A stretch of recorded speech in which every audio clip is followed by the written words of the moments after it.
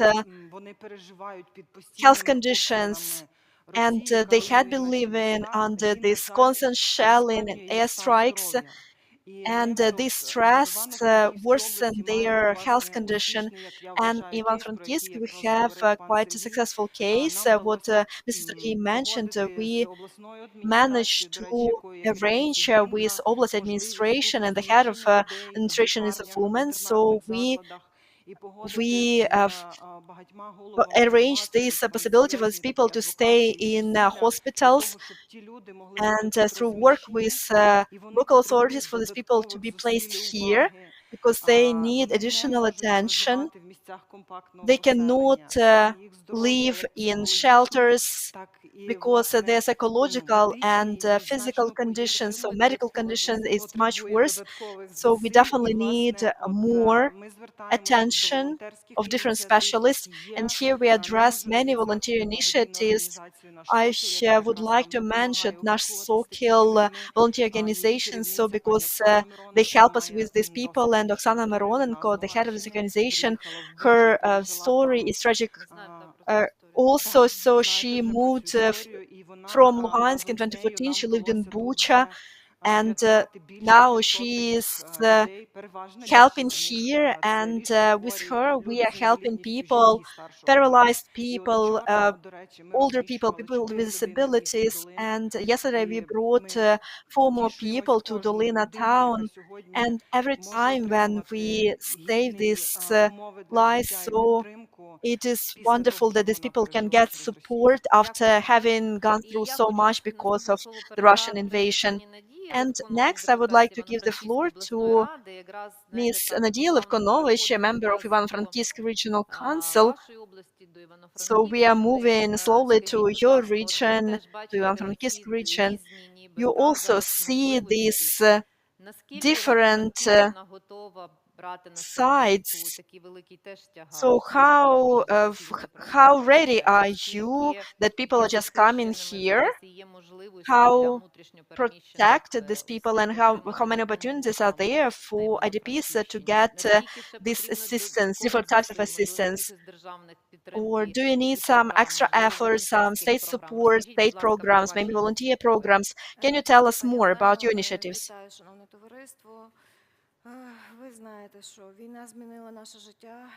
Good afternoon to all. You know that the war has changed our life, has turned our world upside down, but we need to continue our fight to not to lose hope and to move forward.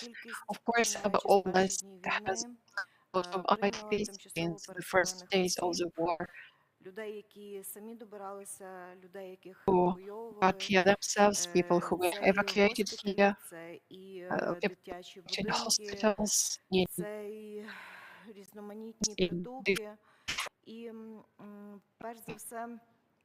first and foremost, the key task was to organize and to find a place for these people to stay. Right now, with the support of the local authorities, we make repairs, we prepare places for stay for the IDPs, for such a large number of IDPs. Women from our Ivano-Frankivsk community took part in many projects. Right now, you can see women fighting with arms on the front. You can also see women of our soldiers as doctors. A lot of women have become volunteers. They continue providing help to other people. They do their best.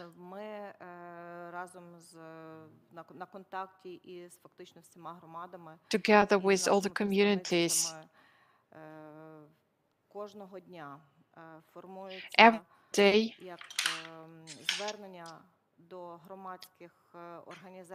every day we reach out to civil society organizations, to international organizations and national organizations, government and non-governmental organizations, donors, with we ask to help us. And we also get a lot of support from our diaspora. For example, let me remind you, let me tell you, there was a huge contribution.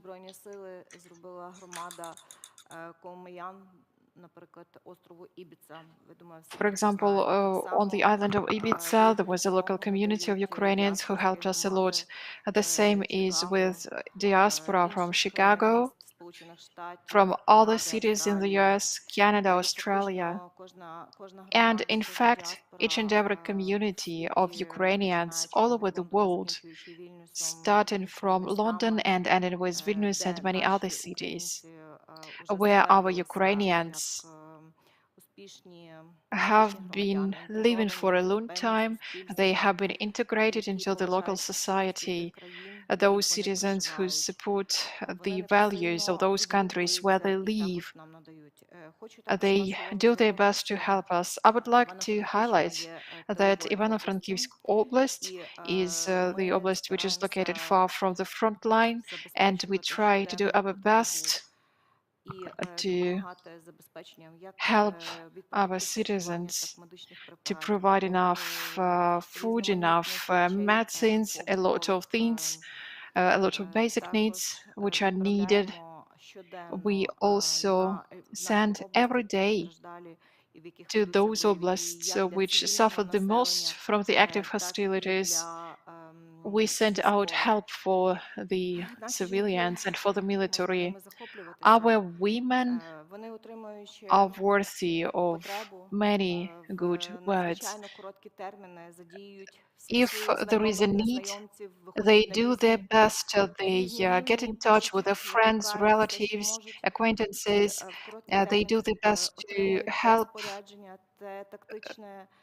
the need. They get the equipment, they get anything they need for the front line, for those people who suffered from the war, or for medical institutions that need innovative medical equipment which haven't been used for the civilians, those that are necessary for helping the military, for treating wounds, for Yeah, what about the changes in your oblast? Has it changed after this invasion? So, what about the local daily life of local people? Of course, we see that there is more workload, there are individual cases, but speaking of the governing this oblast, maybe there are special shelters, special apartments, special programs for IDPs. When the war started in February, we had all the facilities, such as kindergartens, schools, hospitals, clubs, commercial facilities that were provided for the IDPs. Volunteers have helped us equip those facilities with fridges, with washing machines, with showers, with anything they needed. Everything was done taking into account the needs that local people had. As of now, a huge number of people they still live where they got into in the beginning of the war. But because this needs to be needs to be met, we need to create more affordable, more accessible places, better conditions for people to live in. That is why we have this program, which will be implemented in the nearest future. This is the program to equip facilities for such people, for IDPs, where families will be able to have more privacy instead of living like in a hostel.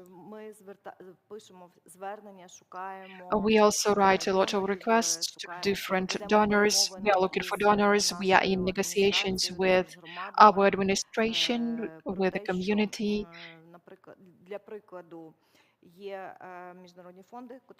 For example, there are international foundations that, as of now, are ready to start building of temporary houses. The type, the format of these houses is will be different. We don't know whether these houses will be under the balance of the community where they will be located. We are still thinking on the uh, practical stuff, but we hope that this project will be launched soon and it will help those people who were left without their houses. As for your question whether our oblast has changed, it did change, but not uh, in the way that uh, is obvious at the beginning. The war has changed everything. It has changed our attitude to everything. So we are talking about values. Our daily life, our values have changed. So one more question to you. It will be discussed during the second discussion panel.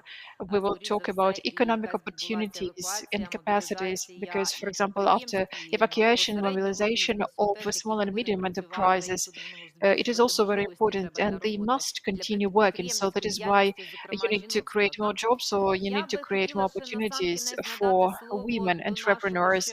And now I would like to give it over to one of our participants who will be with us online, Snezhana Potapchuk, documentary filmmaker, Director of Public Broadcasting Service, UIPVC. Snezhana, are you here with us? Can you see us? Yes, I can see you, I can hear you. It's a pleasure to see you today. We have been talking a lot about Ukrainian heroes, men and women, and that we don't know much of them, many of them. I know that you make a lot of films about women, and this is always an important question, whether we show them as heroes, because we understand that ideological framework and motivation that we shall have in the society is very high. I now read a lot Другої of світової books війни, about зокрема Черчилль, який весь час leaders of the сперечався зі Second своїм World War, головнокомандуючим, і він especially йому весь Churchill, час who argued закидав про with те, his що chief of ти staff, говориш в who парламенті в said 3 рази that більше, що ми потопили кораблів you speak in the фашистських, ніж ти є parliament насправді. А йому Черчилль and you відповідав, say що ти that просто we мало їх have топиш, ти старайся drowned більше до more мене. Та? Тобто ships ми коли than говоримо цю you actually героїзацію did. цієї такої So рамки we are ідеологічної, talking та? about Чи ми повинні this ideological показувати цю таку framework, about правду, showing що people as зараз heroes, відбувається, or shall і we що не все probably так show the просто truth і не все that так легко, it's not і that крім того, що easy? коло нас є героїні, коло It's нас actually є жінки, difficult. які We кожен день have додають heroes, якомога we більше have до women цієї who нашої перемоги з contribute to очікуваною, our ще й victory, також to немало our проблем. expected victory. Or Доброго shall we talk дня. about problems as Дякую well? за запрошення до участі Good у afternoon. Thank you so Конгресі. much for inviting me to Дуже take part приємно in і this дякую за Congress. It's a pleasure to запитання. be here with Власне, you. ми з Thank you for your question. 2014 року Since працюючи на 2014, сході країни we як have been документалісти, filming in the east of ми Ukraine as фіксуємо documentary події, filmmakers. We have які там been відбуваються, making і з моєї videos of the особистої events that are 14 happening there. We have документальних made about фільмів 14 безпосередньо з documentary films зони бойових дій. Це звільнення from the area of active окупованих міст, hostilities, фільми про liberation розвідників, of артилеристів, occupied cities, танкістів, the films медиків. about Ем, the military, about the Власне, medical що workers. змінилося з 2014 And року, і те, what що я has особисто changed since помітила, це те, 2014, що what I personally ставлення saw, до жінки в is that армії the attitude to від women in жінки на the army, передової, на to women at передовій the front line, теж has трансформувалося, been тому що нас на transformed, початках has теж сприймали, changed. що ти тут Because in the робиш, їдь beginning, звідси, we were сиди also дома, asked, тобі "What are you дітей doing here? народжувати. Go back І коли ти home. You have пояснювала, що це to твій обов'язок bear бути саме children." на And when передовій I і explained to фільмувати все, that що this is my відбувається, для того, щоб responsibility to be показати на here весь to світ, наші фільми транслювали record what is Непал, Латвія, happening on the Польща, front line, Білорусь навіть. and many cities, many Тобто люди countries, хотіли Lithuania, бачити, Poland, що and відбувається в Even Belarus, they 2014 showed році, our film і because people wanted to розуміти. see what was І ми happening in щасливі, 2014. що ми They wanted to зафільмували багато understand. So we подій are happy that we військових managed to операцій. Тобто нас make a lot of допускали, тому що ми documentary довіряли. Ми films. себе The зарекомендували таким military чином, що ми trusted не us and видаємо they let us зайвої film інформації ворогу. what was І, happening. They власне, understood that на we will keep сьогоднішній this день information сприйняття confidential. жінки в армії, As жінки of з now, the камерою attitude поруч з towards військовими так само women in the змінилася. army, Тобто жінка women вже with має camera, has changed. офіційно So бойові women посади, вона може have їх займати, вона може can бути не have лише official combat positions. куховарити, да, вона може Women are бути not only снайперкою those who cook for the military, but в they can become артилерії, snipers. They мінометчицею, can work і with the це дуже artillery. добре. They can work with І вже mortars, питань до and тебе this не is виникає, good. що ти там Uh, робиш, біжи you додому, don't, в тебе we діти. no Ми longer тут are being asked належали questions. What жінки are you doing вчилися here? You have самі, children. So що їм women have the робити right під to час decide what they want to do війни, під час того, як всі during the мають war, мобілізуватися. І це добре, when що everyone нас has to be чують, mobilized.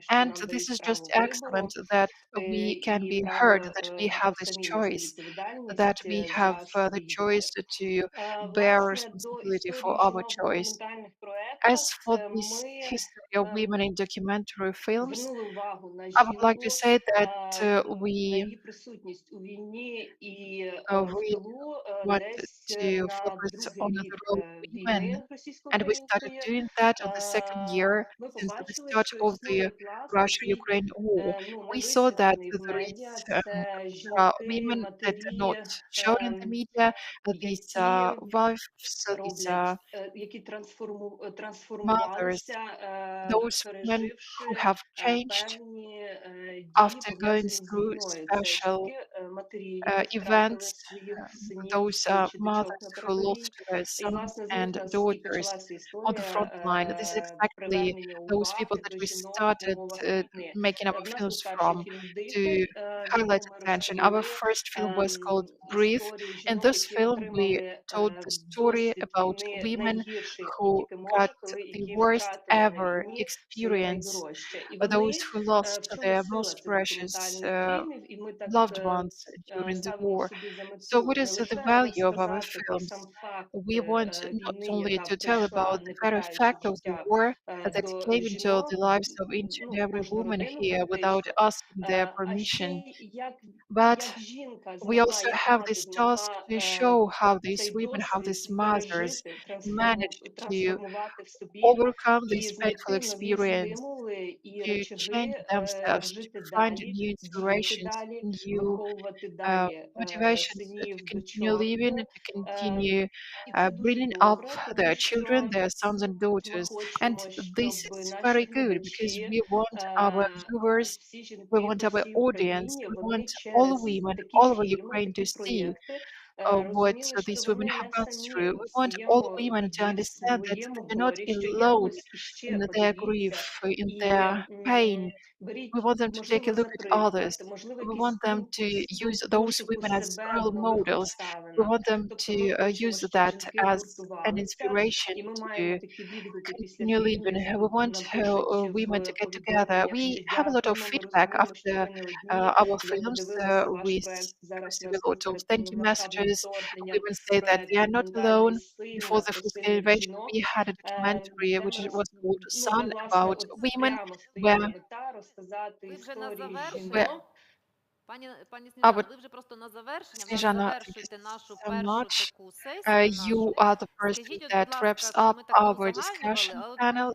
яка би So, can you ви би please tell us приклад би навели такий what kind вашої of історії, an яка найбільше вас example вразила? you Такий, can щоб ми tell от us? могли, знаєте, Probably a case that ми кажемо, що сьогодні ми мало surprised you the називаємо імен і most. прізвищ So, жінок, we які входять do not насправді, знаєте, ми ж call the чомусь names дуже of пафосно many звучить women who do героїні, their да? best. Але просто Of жінок, course, we які call them виконують heroes, або but let us not виконувати call them мусять heroes. Let роль, us яку call them those поставлені people неймовірно в who суспільстві play and who зараз, will тому що кожна continue роль є зараз playing an дуже important важливою. role in the Може, society ви because назвете просто each якийсь role in the приклад з society is вашого very фільму, який important now. найбільше вас Can you вразив? please tell us about Історію the жіночу, яка cases найбільше that Дивіться, вразила. прикладів може бути багато, тому що ми фільмуємо дуже багато жінок. Вони присутні зараз і в евакуаційних потягах, просто We film a lot тримаючи of women because these дитячу women they are on гуманітарну evacuation підтримку trains там and з they Маріуполя у Львів, там evacuating отримують the потребу набрати orphanage from жінок, і Mariupol вони to Lviv. для того, щоб вони просто тримали And цих малюків на руках, just тому like що їх they не took можна these просто women взяти just на to собі hold these вивезти babies because певну you кількість cannot часу. just Тобто put починаючи these з таких small маленьких children вчинків on the train. жінки So під starting from час these війни, small actions я не of можу назвати women, їх прізвища, але ми їх знімали у but Львові. we filmed Ми this їх and показували. Ми знімали we цей проект showed them. Катерина, де Катерина Луцик 18 років And пішла на війну, for врятувала близько example, 200 Katerina Lusaka, she військовослужбовців. went Вона to отримала fight and she поранення saved вищого about медику 200 в soldiers. And 18 she was a років. Вона doctor, не and чує, so she не was слуха, вона injured. має So враження now очей. she Зараз has вона injury очолює of her найбільше на ear Хмельниччині and eyes.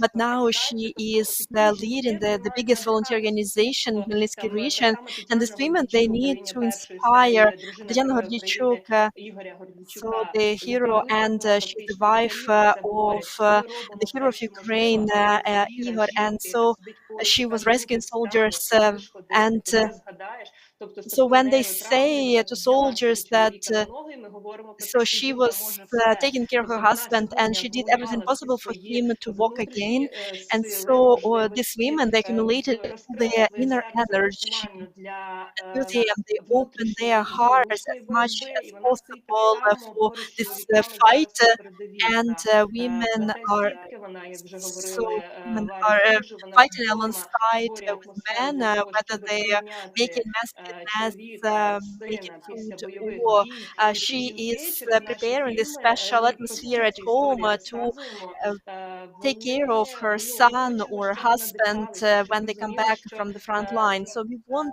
the stories to be heard, багато for жінки people мають to be об'єднуватися, і нас uh, багато насправді, і ми inspired, and вся we need to Україна, вся understand жіноча that we need to сторона unite країни, because вона there are не many women here in не Ukraine, стоїть осторонь, а тримає and we are надійно definitely оцей not the фронт sidelines, мирний. and we definitely Дякую, keep пані very Світлана, strong дякую за вашу front. роботу. Thank you Це very теж про нас much, Miss важливо. Nijana. Thank you І for про те, your що ми work. It кажемо, is що very дійсно нас important. багато, і And that's ми what we are saying, велика that there are частина, і many наше of суспільство, us, яке and we дійсно are a big part відповідально of the ставиться зараз society, до тих умов, в яких that ми зараз we знаходимося. take Ми насправді responsibility for the завершуємо першу conditions in сесію. these Ви бачите, conditions. що ми So в this is the годину end of our вклалися, first можна session. сказати, You see як that це we називається, almost пройшли perfect по on суті по time. цьому годиннику. Відверто кажучи, ми And to be дуже скучили за honest, таким спілкуванням. we Знаю, really як вам, miss дівчата, мені було this дуже type of приємно сьогодні communication. I don't know розмовляти about вас. you, but От I had я a great дуже би pleasure хотіла, moderating щоб you. ми не спиняли And I нашу want розмову. Ми all сьогодні of говорили us про дуже not важкі, to slow високопейні, down. важкі We talk and питання we під will час talk about війни, really і difficult виклики для issues during the жіночого war, духу. new Але саме challenges головне, for що women's ми movement. маємо можливість, і But ще the раз most ще раз important звернемося thing до is that України, всім we have a chance to thank all the armed forces, volunteers, teachers, trainers, doctors who are showing the stories and who does uh, every person who does something in their place. So thank you very much. It was a great session. So a round of applause, please. Дякую дуже. Thank you.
Починаємо наш форум.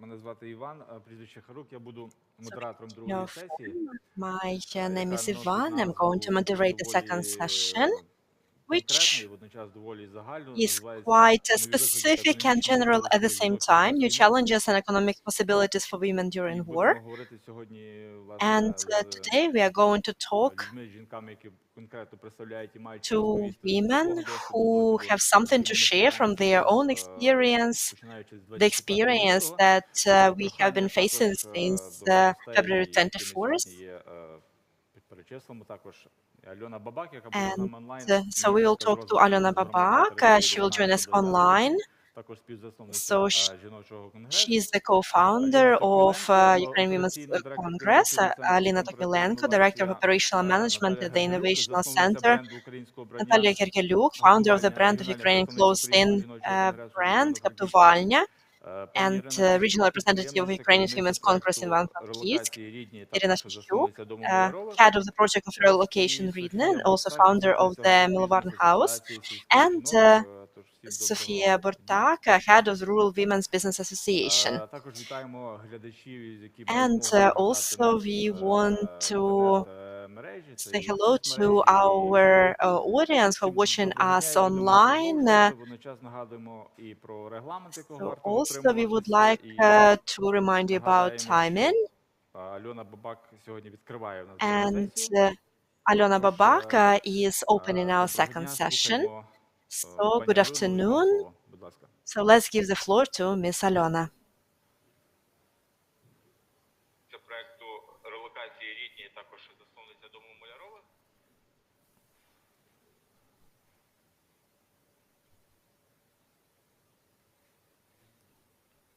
Чекаємо на пані Альону. We need a moment. Пані Альоно, доброго дня вам. Чуєте нас? Всім доброго дня, і будемо продовжувати. Водночас нагадуємо і про регламент, якого варто дотримуватися.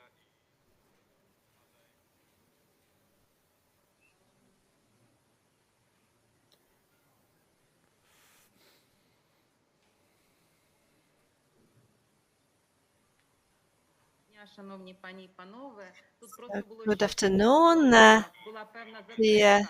participants. So we had a little bit of delay, Сподіваюсь, що у вас зараз and I hope that Дуже добре чуємо вас. нормально, да? yes. Добре. So now everything is Я fine. вітаю Okay, вас. that's great. І So перше, hello Український everyone. жіночий конгрес And the first Ukrainian Women's Congress is в held особливих умовах, in надзвичайних these very умовах. special conditions. In this, Я все ще чую I знову still ж, hear some нічого, delay in the спробую sound, вивести. but I will try Ми to маємо break through особливі it. умови, війна, So але we радіємо are того, working in що these very special ця conditions подія during the war, відбулась завдяки but всім we're вам. happy that Це this event надихає is нас organized, потужно. and I'm definitely very inspired that we could get together. Хотілося би сказати про те, що And I would like to сьогодні say сесія наша буде стосуватися that today участі our в session участі жінок is в about the економіці participation of України. women in economy of Ukraine. Дуже погано чути. Now we have also some Можна, double in пані our Альоно, ви sound. продовжуйте. Ми вас дуже добре чуємо і бачимо. We can hear you really well, and Е, okay. Оскільки наша секція буде стосуватися As участі жінок в our економіці, section is в економіці about України, the я би participation of хотіла women in розставити economy of загальний Ukraine, контекст I для would like to нашої give some розмови. general context for our Ви conversation. всі знаєте, що ми You маємо all інформацію know Міністерства that фінансів we про have the те, information як of the виконується Ministry of Finance державний бюджет України. about the І state в budget травні of Ukraine. місяці, за And інформацією Мінфіну, in May, ми знаємо, according Альона, to this якщо можна до вас information, прохання, вимкніть YouTube, який от у вас також паралельно you включений. probably have YouTube somewhere. вимкнути YouTube. Щас Так. зроблю. І, будь Спробую. ласка, продовжуйте. А так. And then you can Краще. continue. Зараз тоді- Is it better? Ага, а я ж сама чую, що в мене дуже погано. Oh, so it was actually my Зараз ви мене чуєте? on my Дуже добре, side. це краще, ніж So досі. is Все. yeah, now it's Добре, much тоді. better. Вибачте, будь ласка. So I'm sorry for this. So basically, for the context of our communication, so 47% of the state budget of Ukraine was allocated for defense and security. So basically, the half of the budget is used for these goals. And the resurrection for healthcare, social support, for the work of public officials. So that's the money that is used from the state budget. But the economy of Ukraine is generating only one third uh, of what we need now in Ukraine. So when we talk about economic participation of women in Ukraine, basically we talk about the second front, because the defense and security depend on how businesses can generate incomes to the state budget. And also, it is very important to talk about regional location of the state budget. And for example, Frankivsk region, this is the third region.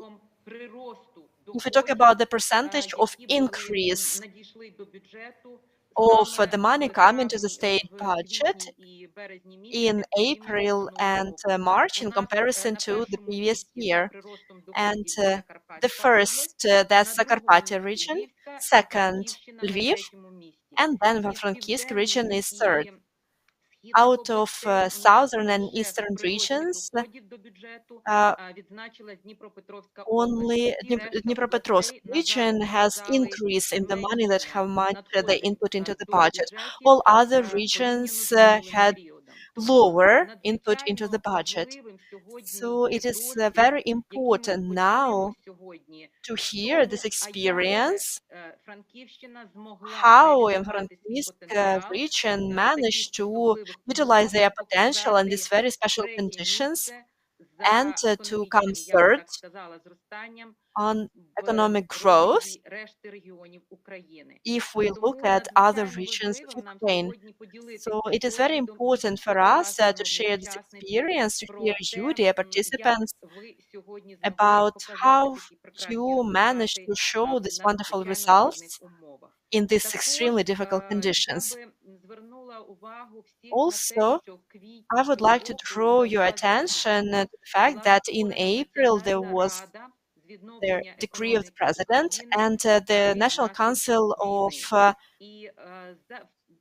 Restoring Ukraine was created, and this council is advisory institution which is coordinating the work of 23 working groups, which are formed around the different areas, banking area, financial, agriculture, and there is a special working group which is working on developing a plan on bringing Ukrainians back home from abroad and creating workplaces for people who are coming back.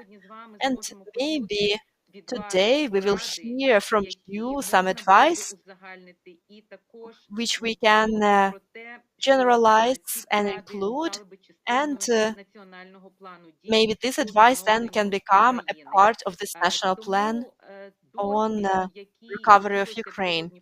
So the experience that we would like to learn more,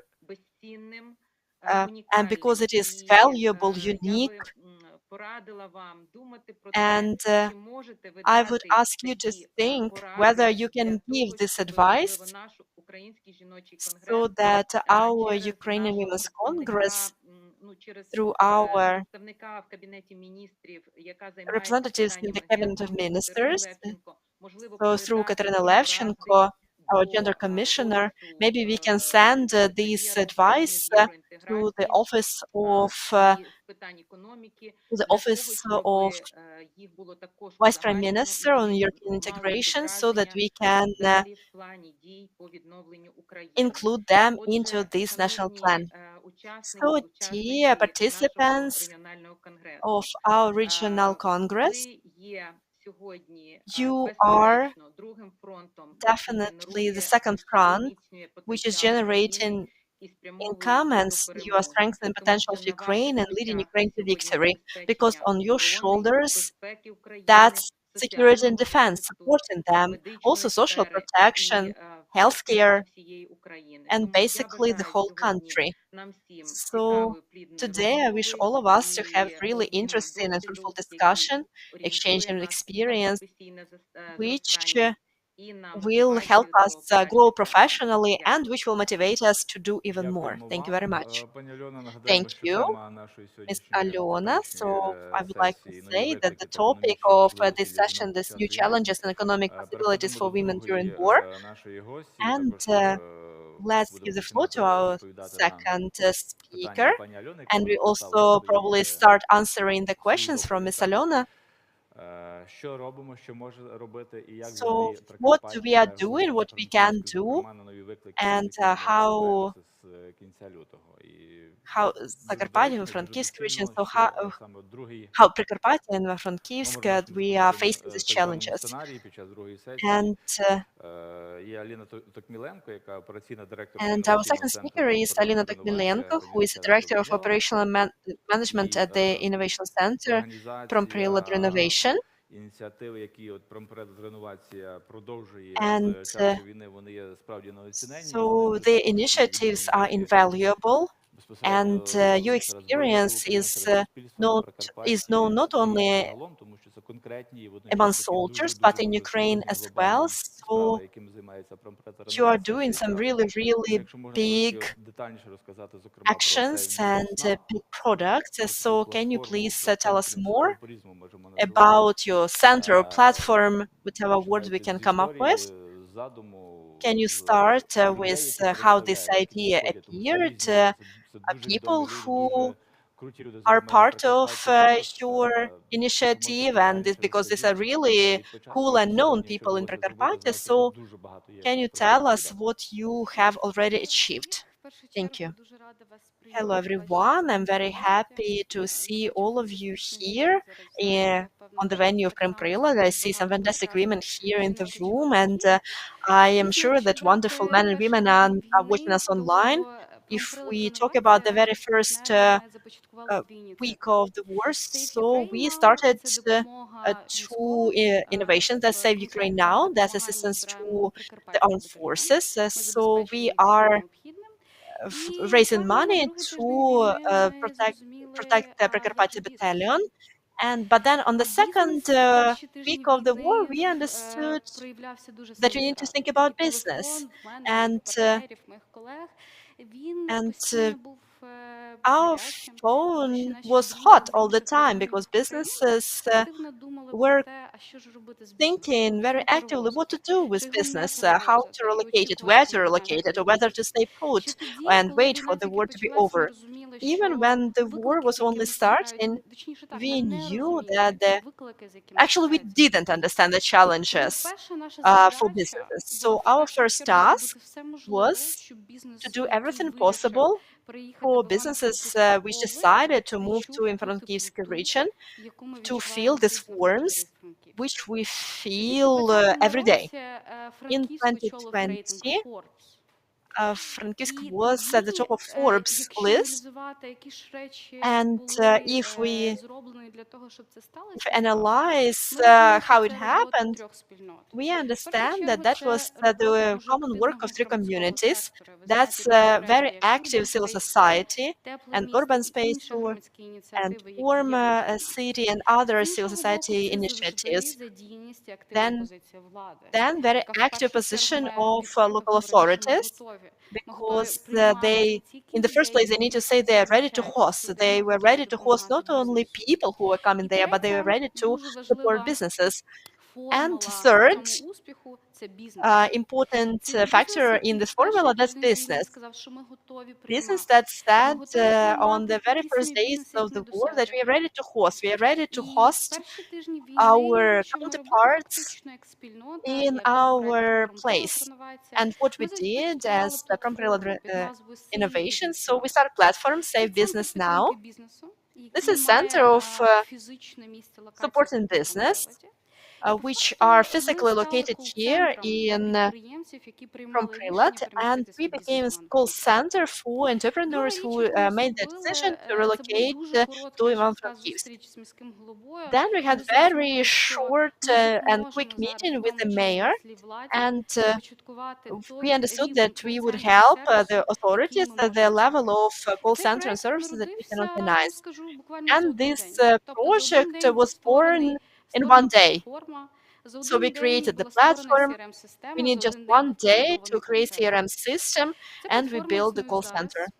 This platform still works. We are really grateful to all these businesses which agreed and which posted the information on this platform. Basically, we had 4 focuses. First, that's relocation. So physically help them with finding the venue for their business, maybe to combine them with other business. Second, that's consultation. We understand business environment here in Frankivsk region.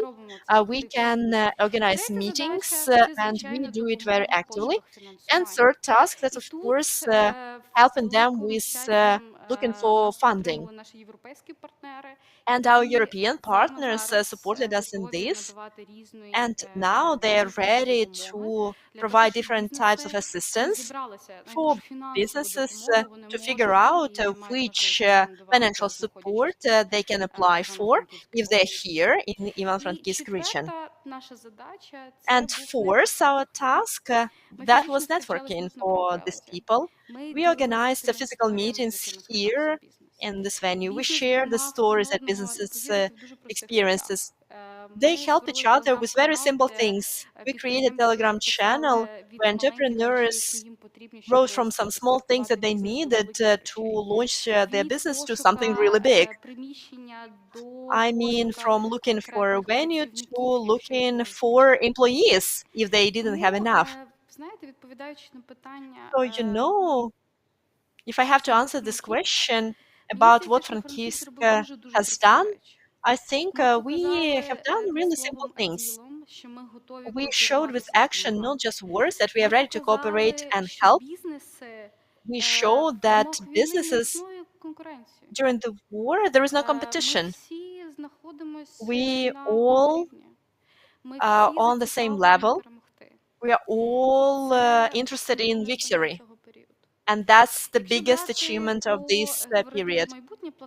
If we talk about the future of this platform, we understand that this platform is going to exist as long as the war is here, and this center of supporting business, and then we can transform it according to the needs of the businesses. So now it's relocation consultations. Tomorrow it will be something that they will need tomorrow. But I would like to say that it would not have happened without that homework even before the Pripyat was established, because these connections and the level of cooperation and the level of warmth on business community here in Frankivsk, that's the main driving force of the results that we have in economic indicators and the numbers that we are discussing now. So we managed to help 46 businesses to relocate their teams to Ivano-Frankivsk and region.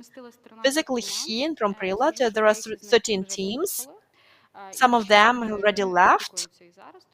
Some people are still coming. So we keep working to win. Okay, so we have a couple of minutes. Can you tell us more about this business, about the geography, and taking into account the topic of this event, Women's Congress? Can you please tell us about the role of women in this process, those people who came to Ivano-Frankivsk? Before this meeting with you, we have discussed those challenges that not only women but also men faced during the war. This is 50% of our companies who were relocated to Ivano-Frankivsk. Those were companies founded by women and 50% founded by men. That is why here we have quite an interesting statistics. When we take a look at those requests that we receive inside the platform, we can see a lot of family businesses where the role of both partners is very important. In this case, a woman, for example, is responsible for finding a facility, and the husband physically relocates the business from one oblast to another. The challenges are different. Let me tell you one story. This the story of Ilona, who relocated to Ivano-Frankivsk 2 months ago. This is a family business, a small cheese-making factory. Within the first weeks of the war, they had to leave Kharkiv Oblast. They faced a lot of challenges, finding facility to locate their cheese factory and ending with finding things for their children, for their child. And this is a huge challenge in Ivano-Frankivsk. Another challenge that Ilona faced, this is completely different rhythm of the life. The people who came to Ivano-Frankivsk, they are really surprised by what surrounds them. They are surrounded by warmth, so they are surrounded by people who are ready to accept others. But on the other hand, some processes which in Kharkiv can be solved in a couple of hours, in Ivano-Frankivsk can take up to several months. So this was an example of a concrete family that reached out to us, and we managed to help them. I cannot say even help. We managed to provide information that they needed. Those requests, they change from time to time, from week to week. For example, in September, we will tackle the issue related to schools. We already have to tackle it somehow. In 4 months in our country, the winter will start.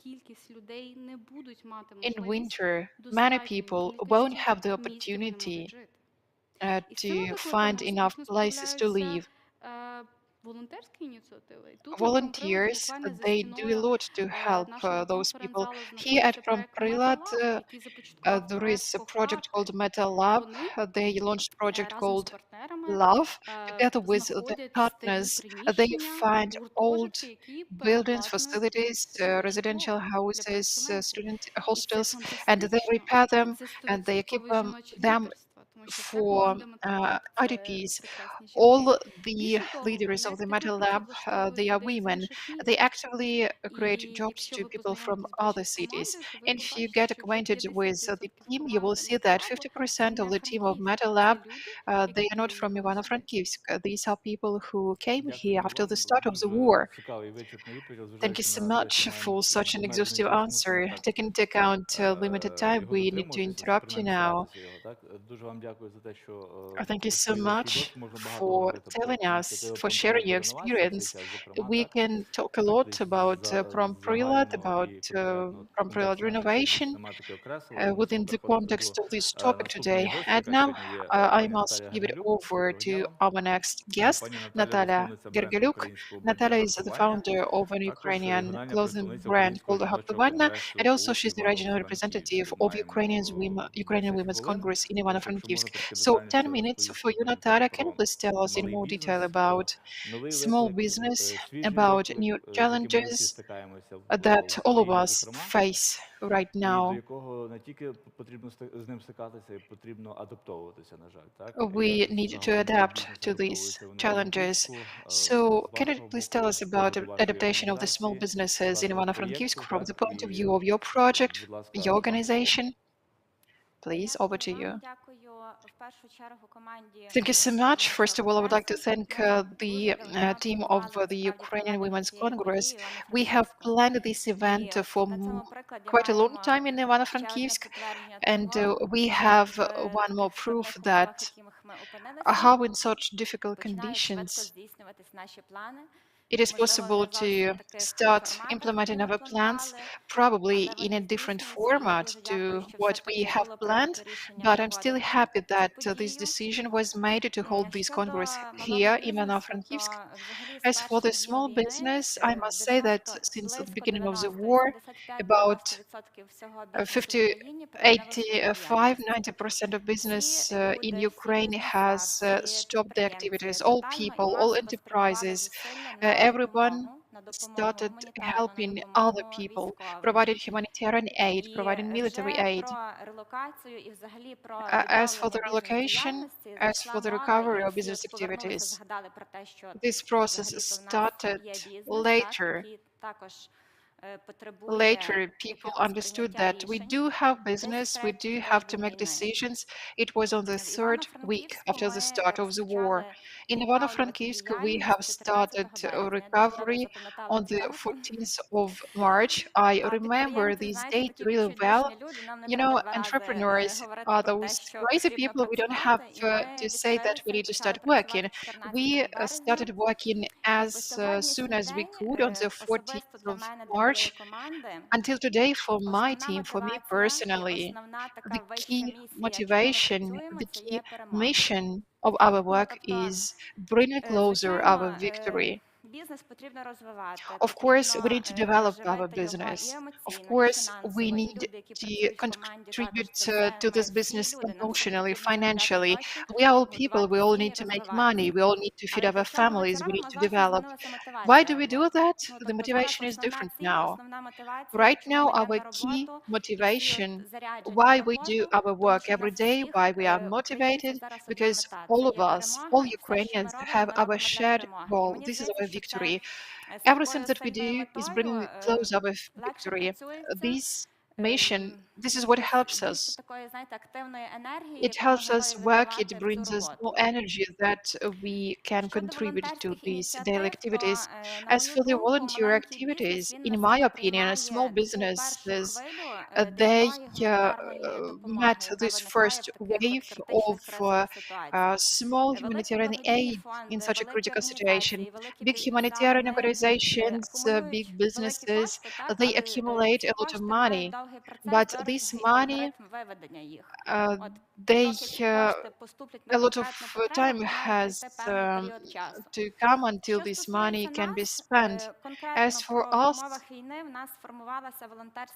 in wartime, we have a volunteer group which consists of closest friends, friends of friends, and of course, we created a Telegram channel where we manage to tackle problems or to meet requests from friends, relatives, colleagues, partners.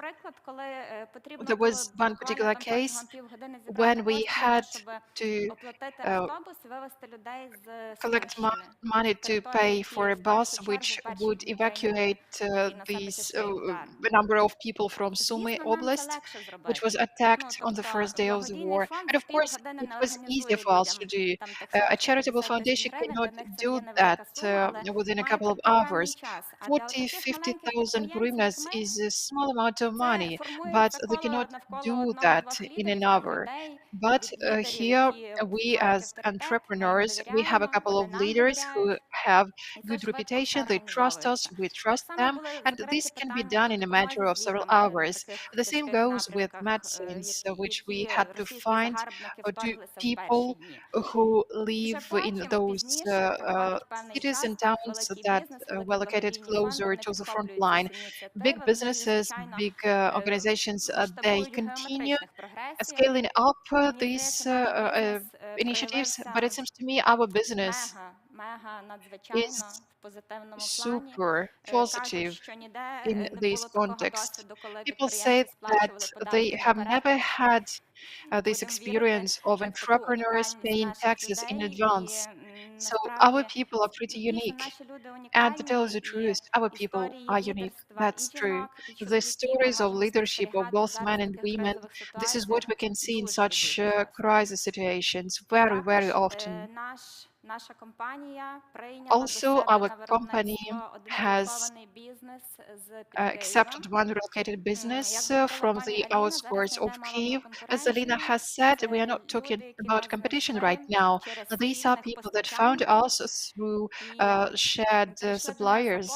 And they reached out to us to get a service, but within 10 minutes, we tackled their issue and we said, you relocate here. This is a business founded by women. There's a woman founder.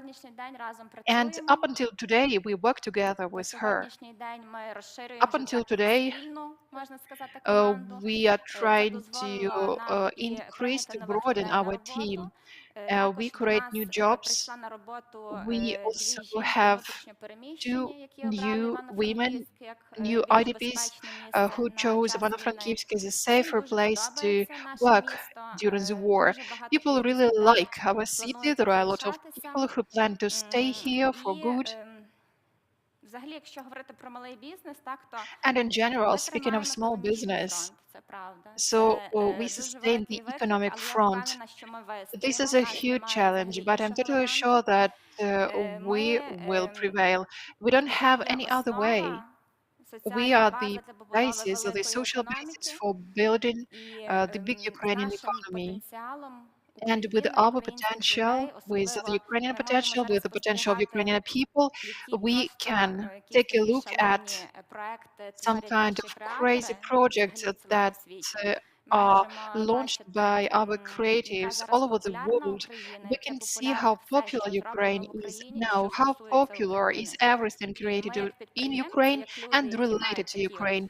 We as entrepreneurs, people who have these talents, we shall use our talents. We shall use them for the benefit of Ukraine, for the development of Ukraine. This will bring closer our victory. So, what about your personal experience of cooperation, of joint activities with new projects that were relocated to Ivano-Frankivsk? You just told about some of them, and of course, these are different people, they have different needs. So, how do they like Ivano-Frankivsk? How it is to you to open these new cooperation with the businesses that come to Ivano-Frankivsk?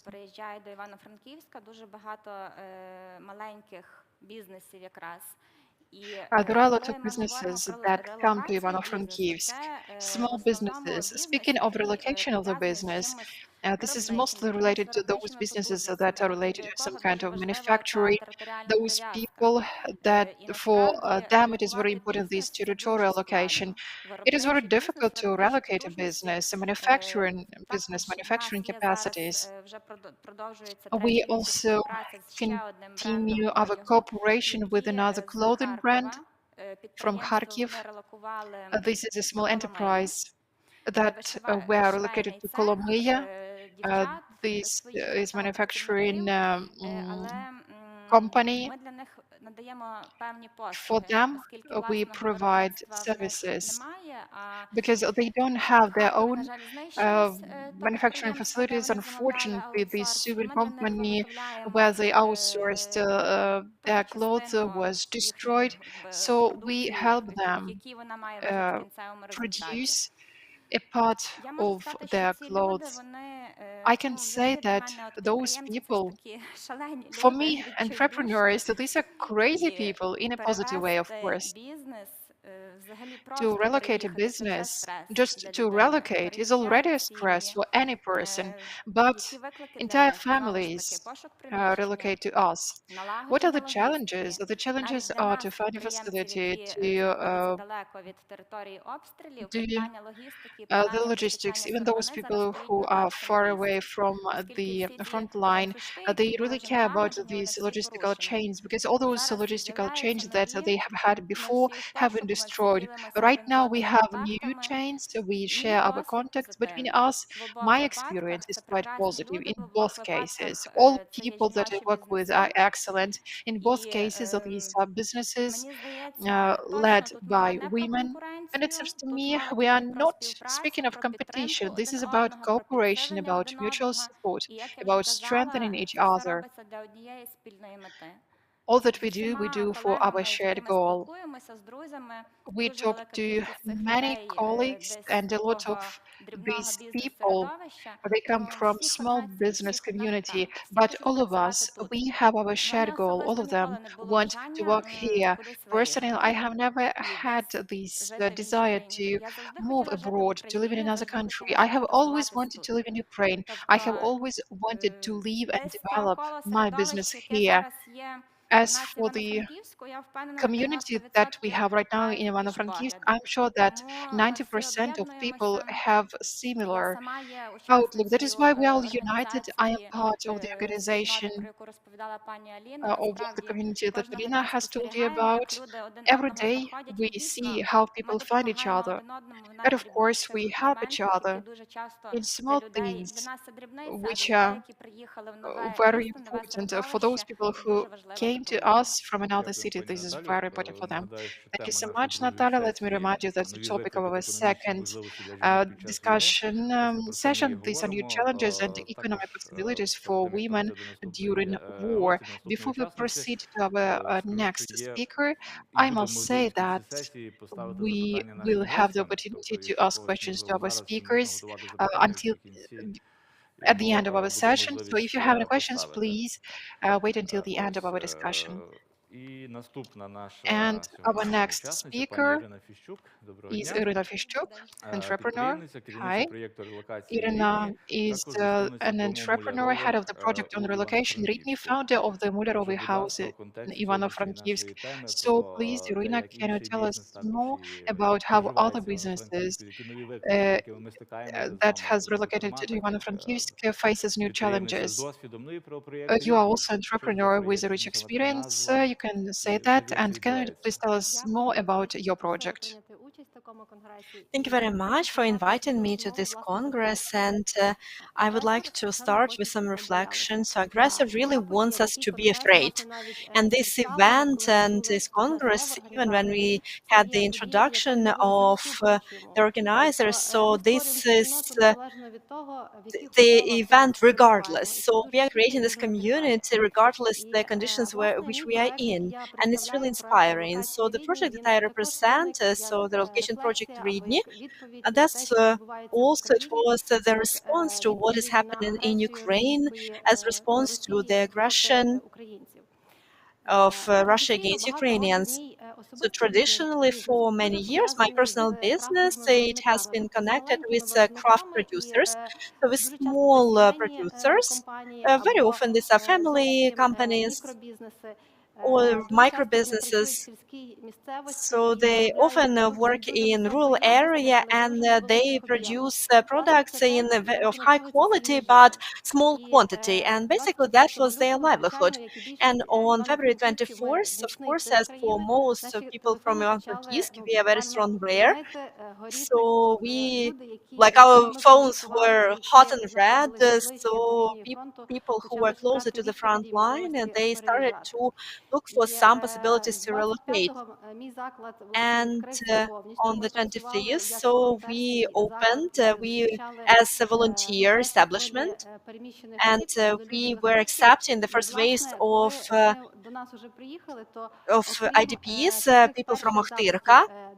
And basically, the first questions were where they could stay, where they could buy the most important, like the basic things, because you need to understand that in Frankivsk, the same as in Dnipro or in Kharkiv, so or everything was closed, shops and markets were closed. So our big challenge was how to give them the basics, because everybody was scared. Nobody could understand what to do, where to do, whether we all need just run away or should we stay, should we keep this economic front. So we all were on in the same context, and both men and women. So everybody who thought that they could relocate, so we looked like a beehive.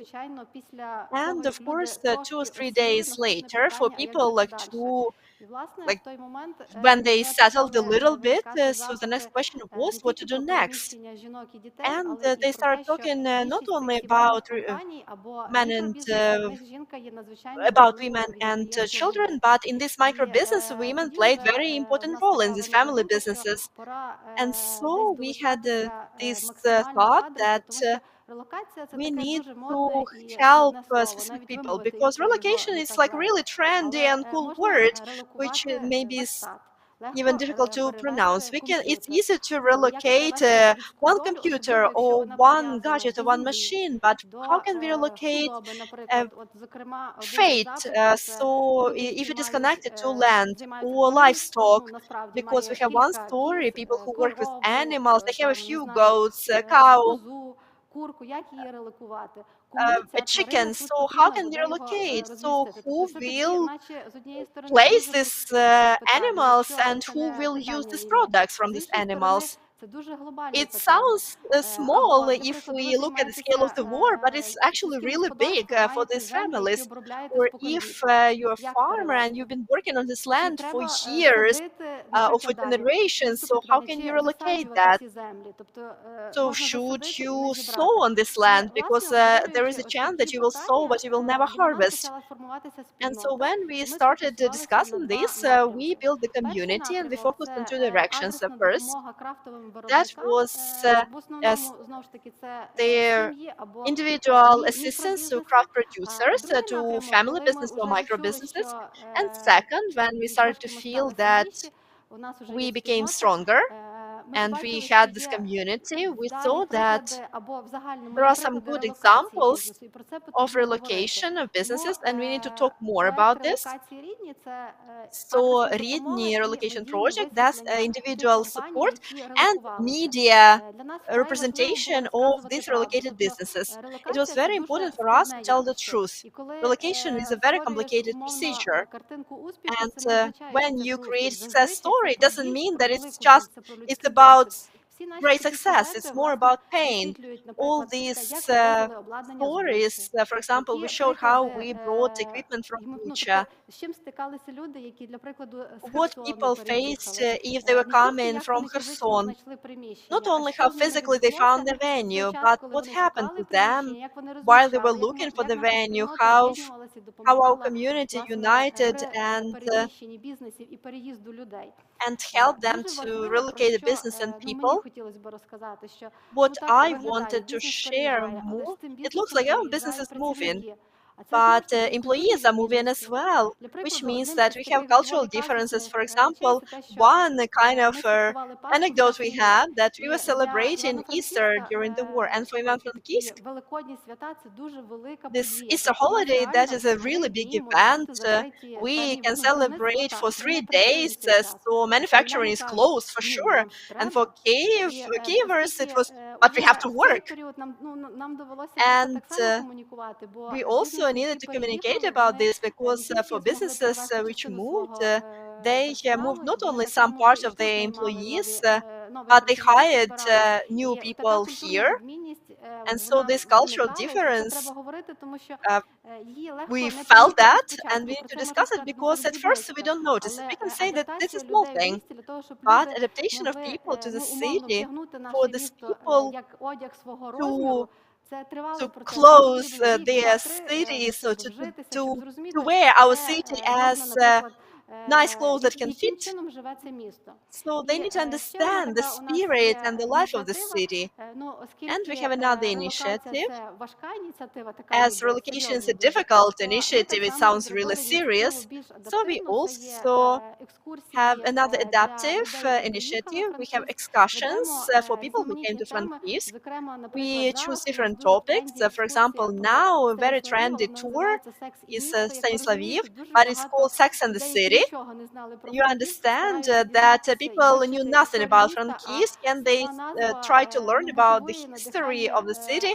And the name is really inspiring about they are curious what they would like to what they can learn. It's actually about history, about some interesting moments of our city. Yes, so different stages of life. But we also add some hot stories to keep people interested. But if we talk about relocation, I would like to say that those videos that we made, it wasn't our goal to select businesses based on gender aspect, and we didn't think about it as important. But now, when I was preparing for this congress and I started to think back, I understood that 100% businesses which adjusted, relaunched, these are either the woman founder, the woman leader, or they had,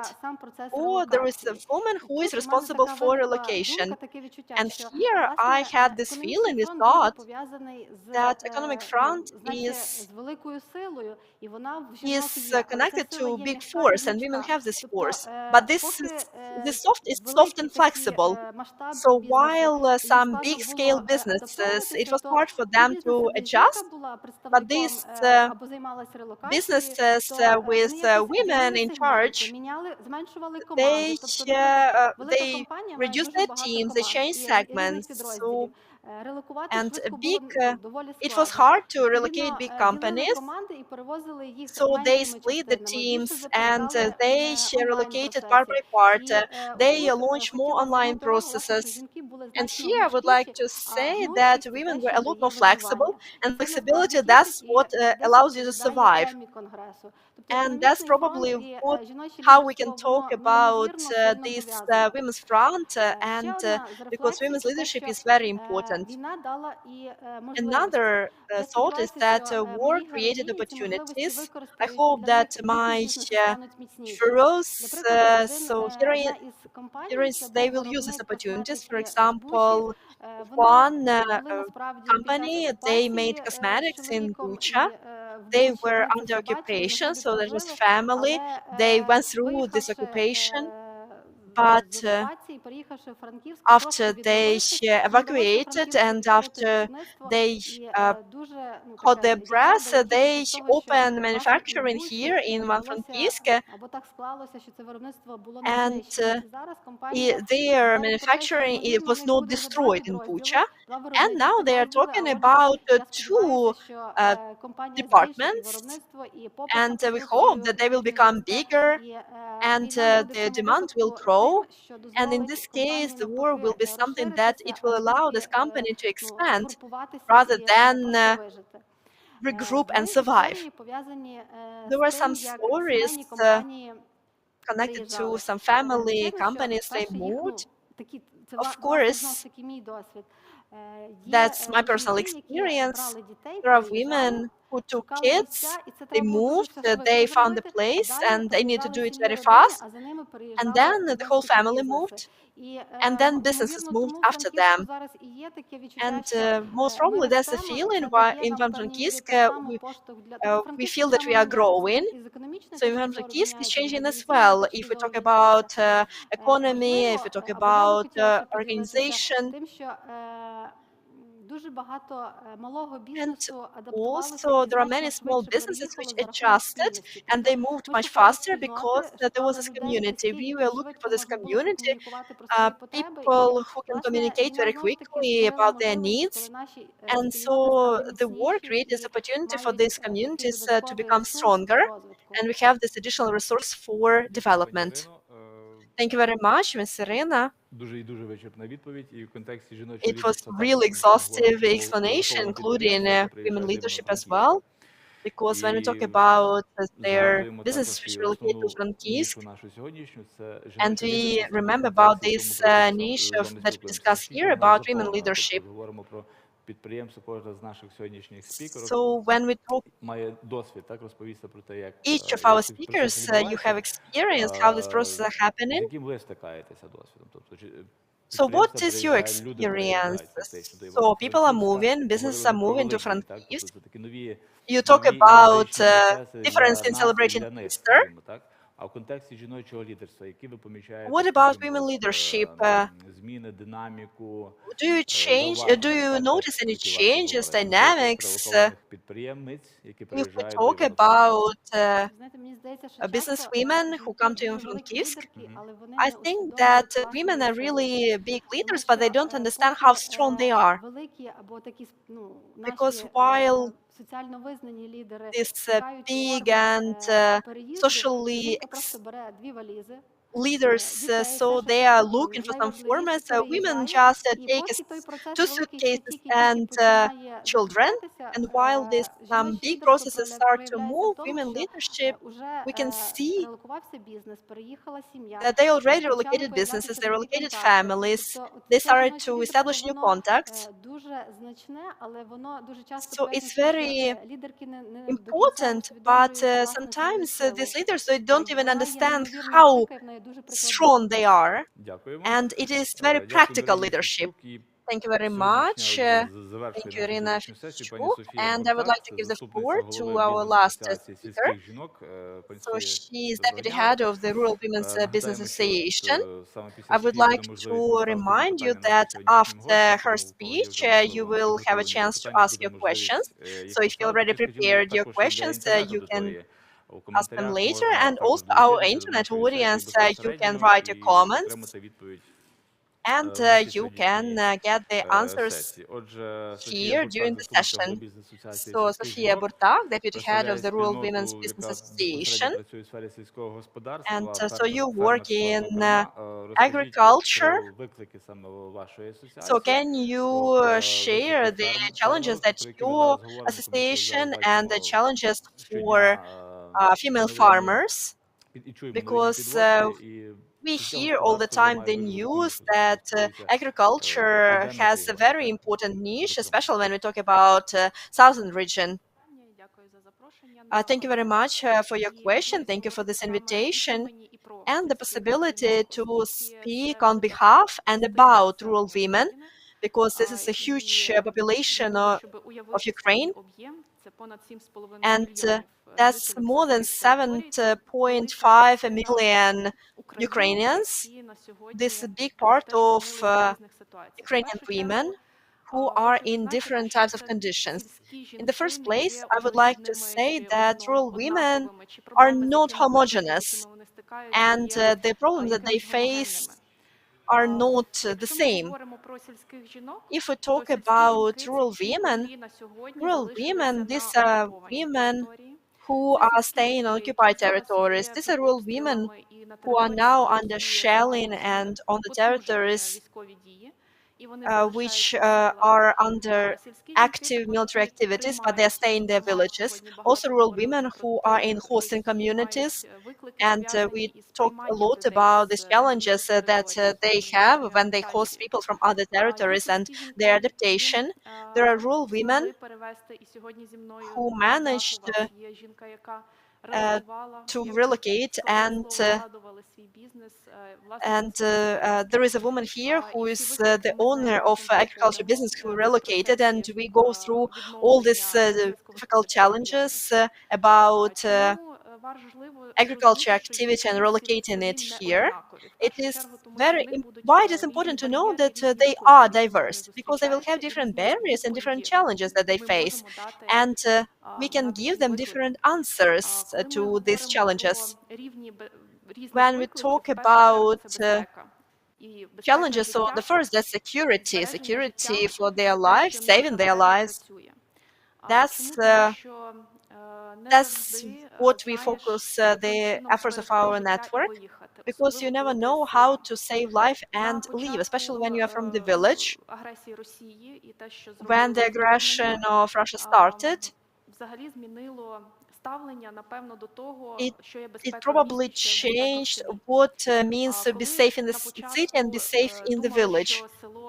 When at first everybody thought that the village is a safe space, nobody cares about the village, they will attack cities, and many citizens of cities, they moved to rural areas because they thought it would be safer. But when the invasion started, especially in southern regions and especially under occupation, we saw that villages villages were targeted, and men and women who stayed in villages, they have even lower level of security than in cities. If we talk about villages which are under airstrikes, so their air defense works better over cities, but villages don't have this infrastructure. If we talk about some provision, infrastructure, supplies, humanitarian aid, so it doesn't come as much to villages, because humanitarian centers and with intellectual support, with material aid, they are focused in cities. We don't have many of them in villages. And our business network, we started working. Even when we are aiming at business, we saw that humanitarian needs that we then send to humanitarian centers, they are not covered in villages, and not only for IDPs, but even for locals who are also affected by the consequences of the war. So for us to understand better how we can help the villages better, we need to understand this environment, as my colleague mentioned, to understand the culture, the cultural context in the village, and the access to resources, which is also quite limited. We now work all around the country, and based on my personal experience, I've been working with the programs of development of rural territories, and having answered the questions about recommendations, I am in one of the groups about new agriculture policies, and we look into youth resources in villages which can come from different types of assistance. It's hard now. We understand that for a woman to keep the business where they live, so that's economic resource, and marketing of the products that she produced. We have impressive numbers. If you saw how much you pay for a cucumber, even if you start from Zaporizhia and then all over the country, which costs about 40-50 hryvnias, you need to understand that our girls on occupied Kherson region, they have to sell it for 3 or 4 hryvnias. You can imagine this economic collapse that women feel. My colleagues, my girls who work with animals, they cannot sell their products at all. They freeze them, they process it, they preserve it. I don't know how and where and how long they can keep on, but they cannot leave through all the block posts, even to occupy Skadovsk. So they need to give away half of the product and give away most of the money. So the security for their life, that's something that is the most important. And that's how we need to help our women. The second stage is economic security. When we are speaking about economy and recovery, then we must understand that the land is our key resource for women who live in the countryside. You cannot just get your piece of land and come to another part of the country to start recovery, because the biggest resource for agriculture is the land. This is what you can grow. Second, even if you have relocated, and we have such cases, this is the experience, so this is the knowledge that you need, and you start lacking knowledge. That is why helping people to relocate, it's not just telling, hey, relocate here and providing minimal equipment, but we must understand that climate in Zaporizhia and Ivano-Frankivsk Oblast are completely different. So the cultures that women will grow here are different, and technological operations will be different.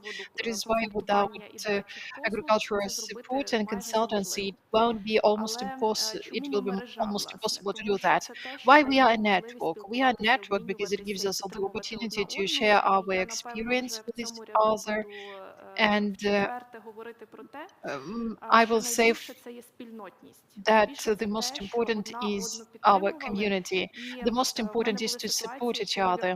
I had situations when virtually I accompanied people coming from Donetsk to Lviv Oblast. I helped people with communication, with advising where they can stop. So this communication gives a lot for the business. We see our statistics on horizontal mobility, and probably we all of us understand that horizontal mobility of people who live in the countryside were low before the war. The networks between them were also the lowest in Ukraine. They have less technical capacities. Many of them do not have cars, so this is a question of mobility. We have a lot of requests, although we have been telling for 10 years in a row that they need to learn to drive. We even organize tractor driving courses, but today this is our challenge number one, because if there are no men in the countryside who can work, then women shall know how to use technologies, how to use the equipment. Any program that we might offer to these women, any donors or the state must take into account that small mechanization, teaching women how to use these technologies, this equipment, this will be task number one for women who live in the countryside. I also saw an excellent initiative of Ivano-Frankivsk Oblast about free driving courses for women. I think this is one of the best things that can be offered, because this skill might be very useful. It will help these women provide very important logistical support. They will need to know how to transport their produce. They must know how to use a tractor if they don't have employees or if they don't have other people around. Another challenge is the funding security or funding guarantees. We now see how people are located, but we see that the funding is not very big. 2 weeks ago, both of our farms that applied for funding in banks, they were refused because they didn't have a lot of assets, as they don't have new equipment as collateral. And in fact, it will be the problem for many small and medium enterprises that work in agriculture, because they don't have this collateral. They have small farms, small animalry, and they are not huge agricultural holdings, and we need to take that into account. Speaking of funding programs, this is also a huge challenge for these women who live in villages. So they need to know how to apply, they need how to write a competitive request. And today we have two state programs which are related to gardening and to greenhouses. The first thing that we want to say is, please work with rural women when you work with rural businesses, because this is validation that will help understand whether this program will be useful or not. To understand whether this program of funding would work, you shall ask yourself, can a rural woman apply to take part? If not, then you have a problem. Gardening is very important, and these applications are very important, but sometimes you have to wait for a long time until your application is approved. So that is why we need to find short-term solutions. Second, we need to take into account the resources and how these women can get that, because investments into agriculture or just grow and produce near household. This is a question about tools, about equipment, about seeds, and about quick turnover, so this particular household can grow enough produce for themselves, and not only for themselves, because as of now rural women, they also feed, they also cook a lot, so they also supply, they also fund a lot of initiatives, humanitarian as well as military, and they also need to feed their own families. We also see one more challenge that rural women in Ukraine face. This is a question of their participation in local self-government and tackling local issues, making decisions. That is why, on one hand, this is good that these decisions can be made faster, but on the other hand, speaking of women leadership locally, it is very important to engage women, and together with UN Women at these stages of decentralization and involving engaging women into working for the local authorities, we saw that there are challenges which are not always reflected in local programs. And without these women, we cannot create something for them without their participation, to create a program which might be useful for them. As for the positive things, as my colleagues have said, this is an impetus and nudge forward, because people who come here with a new experience, they provide new ideas in these rural communities. Those people who start new activities, they started cooking for the army, and they saw that this food that they prepared looks quite well. This is of a high quality, so why don't they make it a business? And they sometimes have dreams to create their own enterprise, to do something which hasn't existed in villages before, because they lacked these resources that they need. And right now, under conditions where they shall provide this help, they have a lot of new ideas, new entrepreneurial ideas, and there are joint, collective, or cooperative ideas. Today, what we try to do is to find resources to support these women, and to support these initiatives, especially in the rural areas, in order to help them develop, taking care of different levels of security. Speaking of global hunger, today we have started with saying that these situations of world will be worsened in the entire world. According to FAO, in the beginning of the war, they said that even this year, about 800,000 people might suffer because of the lack of food, and up until 1 million people can suffer from that in the year to come. So we shall understand that our rural population, our rural women are partly responsible for securing food, for avoiding global challenges of hunger, of global hunger. It is related it is related to different types of food. It's not only about grains, it's also about different food, various food that can be produced using fruit, vegetables. This is the importance of animal products. This is about we mentioned craft producers, but how to make sure that people know about these craft producers? This is our next task, because we cannot stop at the raw product. We need to move forward to the next level of manufacturing, next level of processing, and safety and security for of the food products for the population.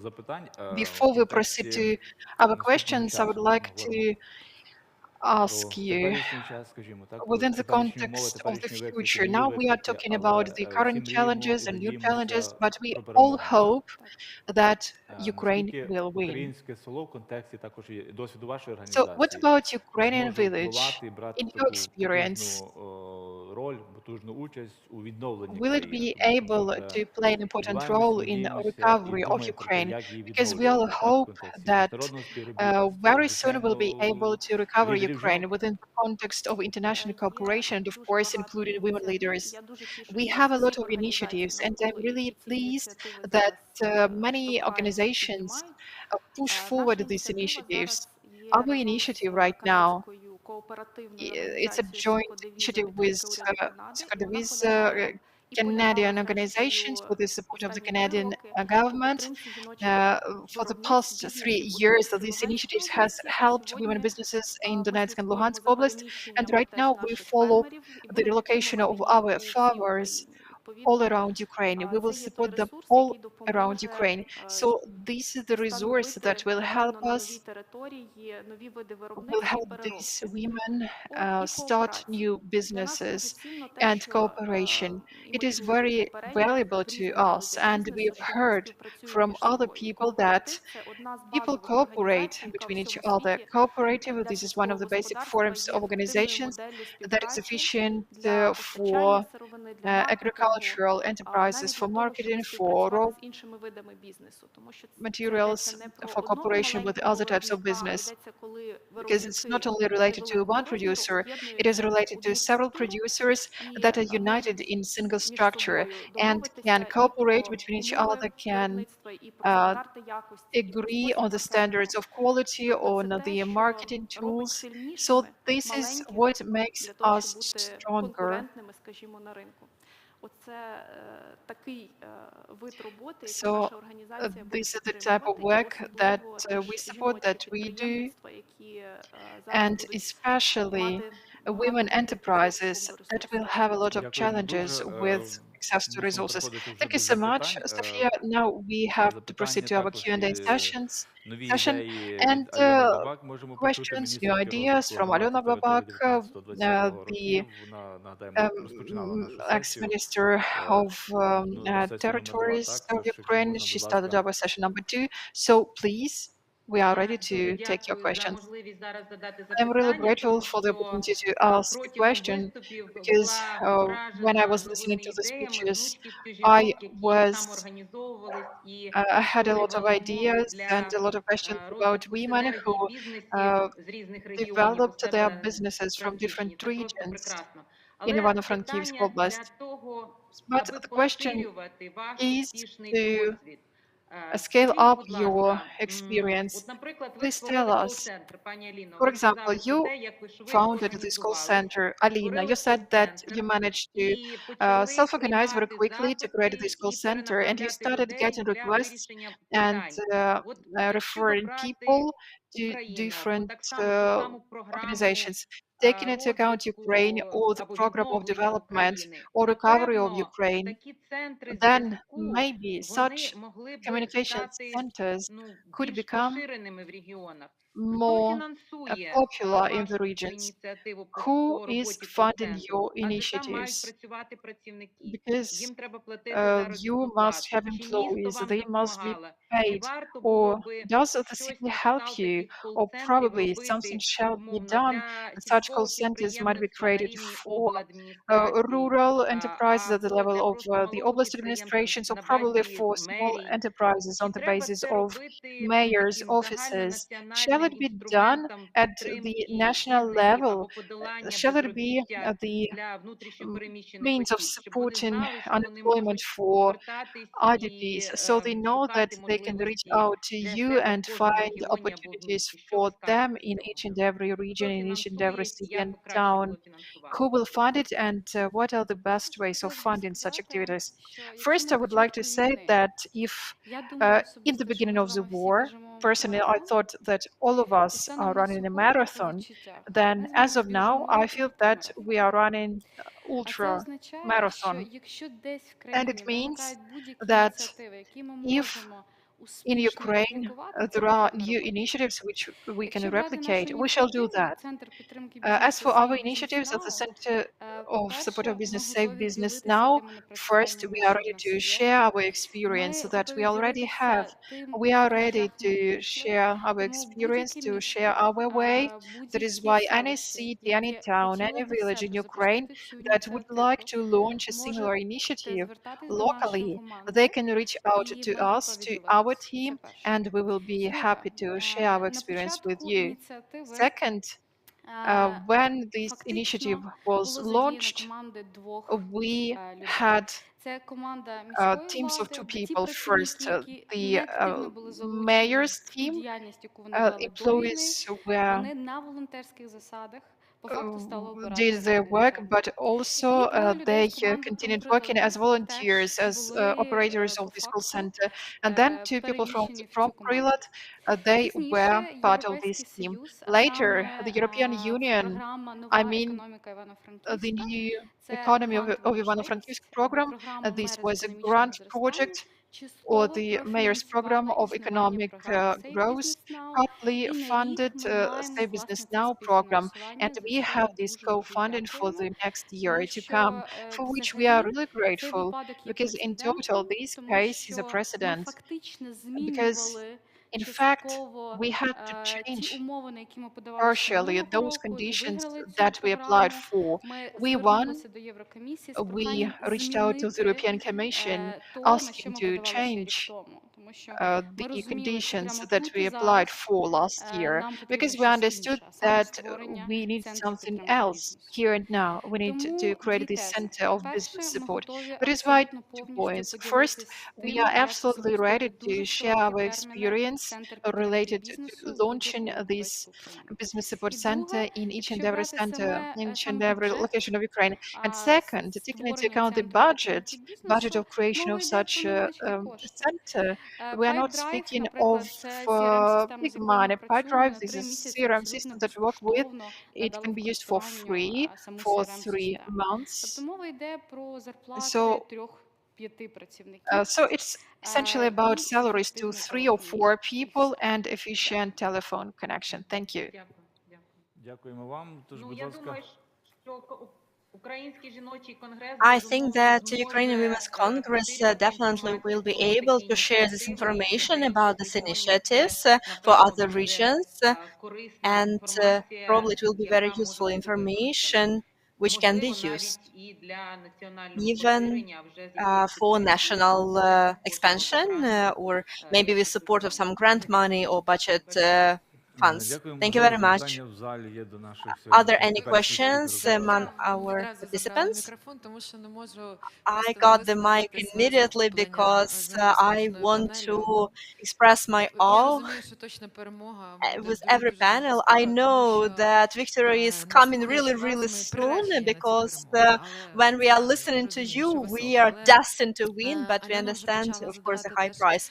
And Alona already started asking the question that I wanted to learn more, because we want your experience, your expertise to be used in development of those programs which are now being developed on the level of ministries and on the level of regions. Are you engaged already on hopefully our platform? I encourage all the journalists to share this information, to share the stories, to talk about you, so that you can make your input of bigger scale, because we don't want to lose you as mentors, experienced people. So, because you already have a lot of practical skills. So, are you engaged on what level? On the city level, regional level, national level? Because I'm pretty sure that profile ministers, they definitely need to engage you as professionals. I can answer first whether we engaged, yes, and this conference about cover of Ukraine, which is going to be organized in Lugano. We are engaged in one of the working groups. We are working with CA Business, and the initiatives which are developing. So they are interconnected and we are working together. If we talk about the level of city and region, so Kumprila, the renovation is a part of Article 5.1 on development of business environment in Frankivsk. So we are working on all levels. I think that we will need to be engaged even more. And when we work in this triangle, business, civil society, and government, so then we definitely achieve our goal faster and better. I would like to take the floor because each of us is a leader. Well, whatever we represent, we are part of certain initiatives. So my experience, yes, I'm partly engaged, but I am not engaged as the relocation program. It's our internal initiative, and basically we are working in our community of craft producers. So of course, if you have feeling that our expertise is valuable, I am ready to be more engaged. But I would like to say one thing that sometimes you can have a feeling that that's what the colleague was talking about, this program of supporting of village producers. So when the program is created, but it is written this way that rural women cannot apply. So it is important to get this professional feedback to see that these programs are truly useful for those people they are prepared for. We really need to finish at this. And thank you very much. And На правах реклами, так би мовити, так, є деяка інформація, яку потрібно to sum озвучити. up, I have some information Саме which I need to регіональний український жіночий present. конгрес в нашому So, місті and I організована would like to громадська say організація that «Український жіночий конгрес» Regional Ukrainian у Congress партнерстві is з інноваційним центром recognized про проєкт реновації та Українською асоціацією with дослідників жіночої історії. from Prelad Конгрес and відбувається в рамках the проєкту Center of the «Структурованості жінки, Researchers of розбудова Ukrainian history. мирно-демократичного та It is гендерно-рівноправного суспільства в Україні». Фаза supported 1 – це UN фінансування уряду women, Норвегії за and phase підтримки one with support Національно-демократичного of інституту Агентства the Сполучених government Штатів of Америки, Norway, Міжнародного supported розвитку USAID, by Швеції, NDI, Міністерства USAID, міжнародних справ the Канади, government of Програми Sweden, розвитку ООН в Україні та Міністерства Canada, закордонних справ Данії, також Міжнародної фундації UNDP, and виборчих систем. Denmark, Конгрес and підтримується програмою для IFES. України з So розширення прав Congress і is можливостей на supported місцевому рівні, підзвітності та розвитку ЮЛІТ з Європою, що спільно фінансується also with Європейським Союзом ULEAD та його Europe, державами-членами, зокрема which is Німеччиною, supported Польщею, by Швецією, the Данією, Естонією, EU, Словенією для підтримки Denmark, України на їх Estonia, шляху Slovenia, до зміцнення Sweden, місцевого and самоврядування supporting ЮЛІТ, Ukraine сприяє on прозорому, supporting on підзвітному та local багаторівневому level. управлінню в Україні, яке відповідає на потреби громадян та And розширює ULEAD можливості громад. supports their Така інформація. engagement Дякуємо всім за and участь. development Зараз of перерва до communities. 15 So thank години you ще в very Конгресі, much. так? We will come back at Дякую за увагу. 3 o'clock. Thank you very much, everyone.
Шановні колеги, мені приємно і велика честь розпочати Dear нашу третю participants, it's сесію, a pleasure яка to me to start називається our third «Волонтерські та session, which is соціальні called ініціативи під час війни Volunteer and Social та після перемоги Initiatives України». During the War and І в after the першу victory of чергу Ukraine.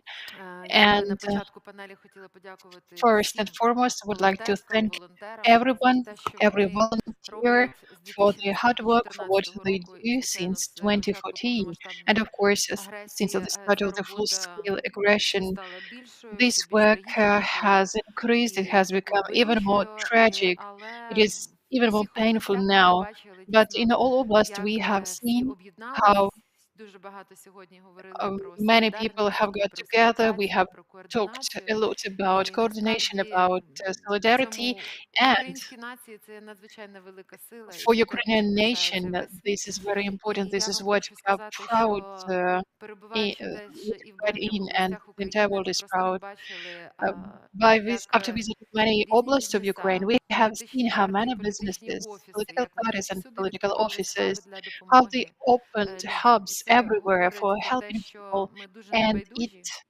І proves у the fact that we are багатьом країнам really є з чого not indifferent, повчитися that we care, and a lot of нам. countries Дозвольте can мені спочатку learn передати something from слово us. First of спеціально all, I would слово like to give it моєї over нашої дорогої to колежанки Світлани my Войцеховської, dear яка colleague народна Svetlana депутатка Wojciechowska, восьмого скликання member і of the Parliament of співзасновниця Ukraine of the Eighth Українського жіночого Convocation and конгресу. co-founder of the Світлана, прошу. Ukrainian Women's Congress. Svetlana, over to you.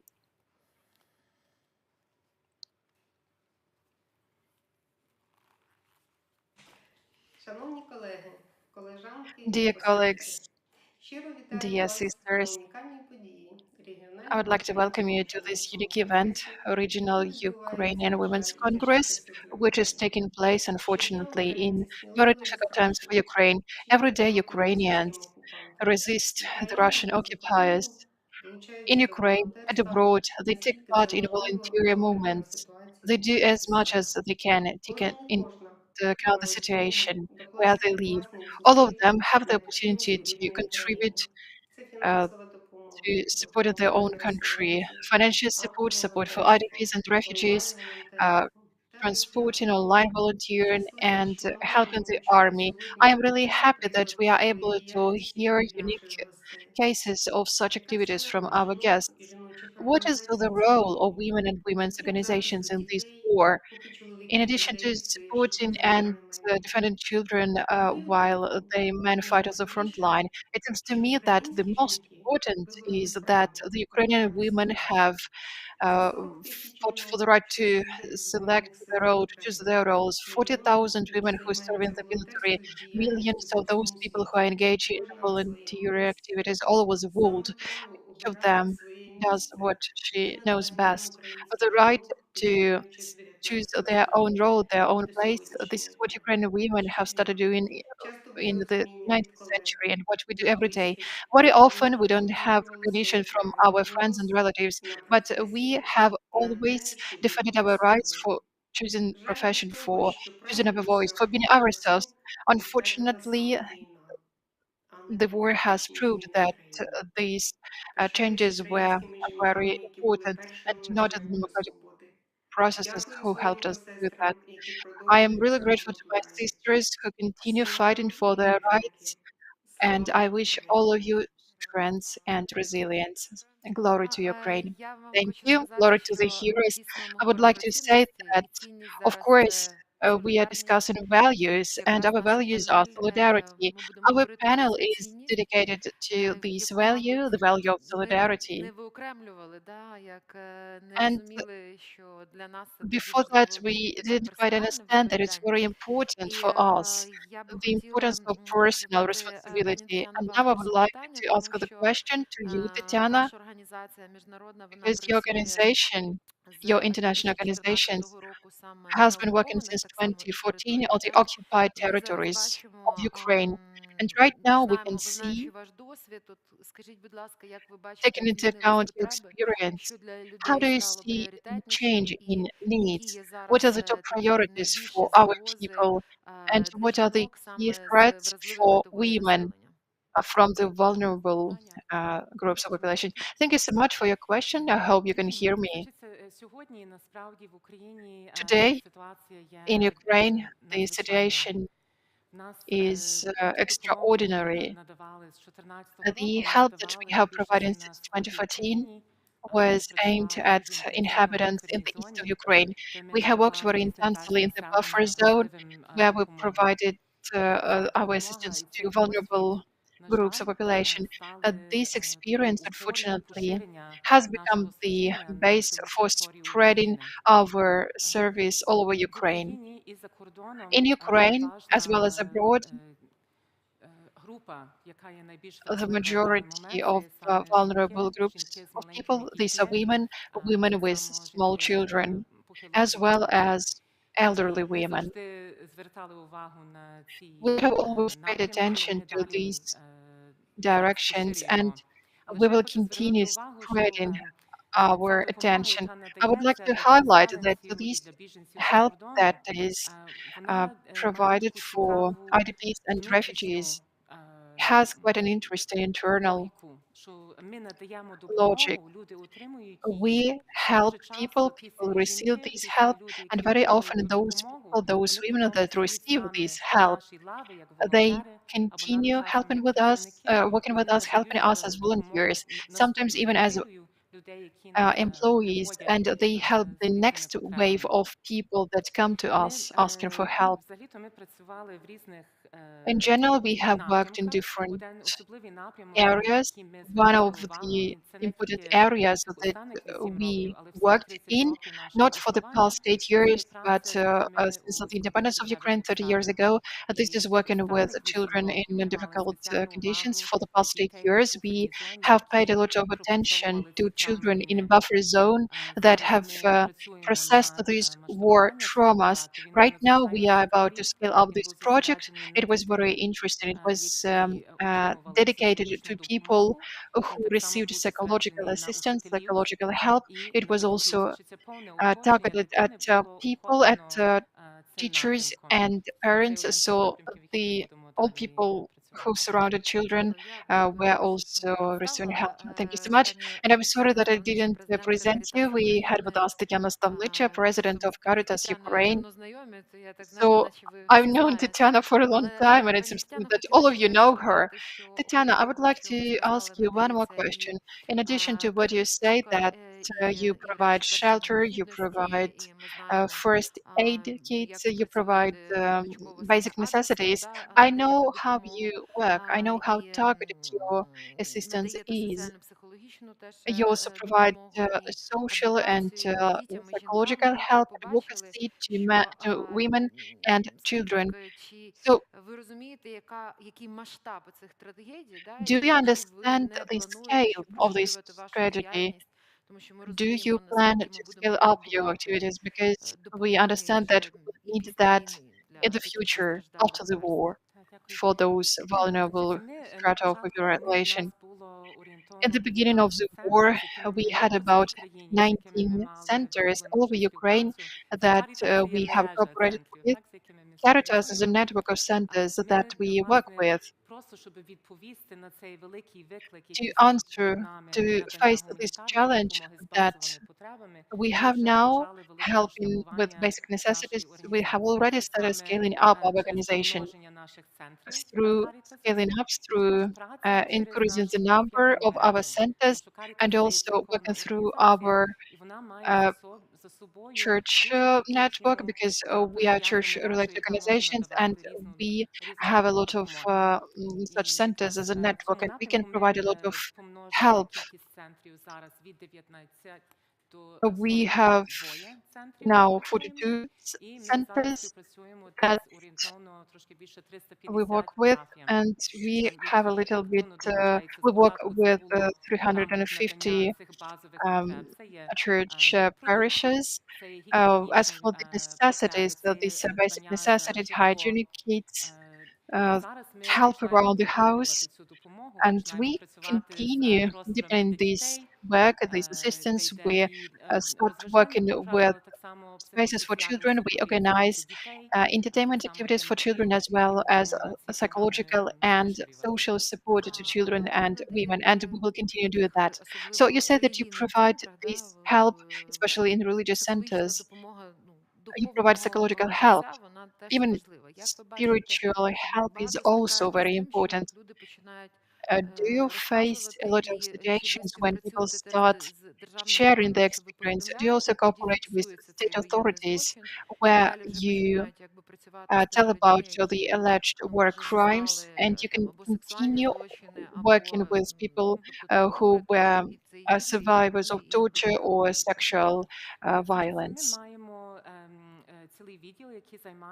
We have a special department, special unit that works countering human trafficking, and so we call this the direction of uh, protection. Right now, we only start developing this area of psychosocial support, and we collect information from other local organizations. How can we do that best?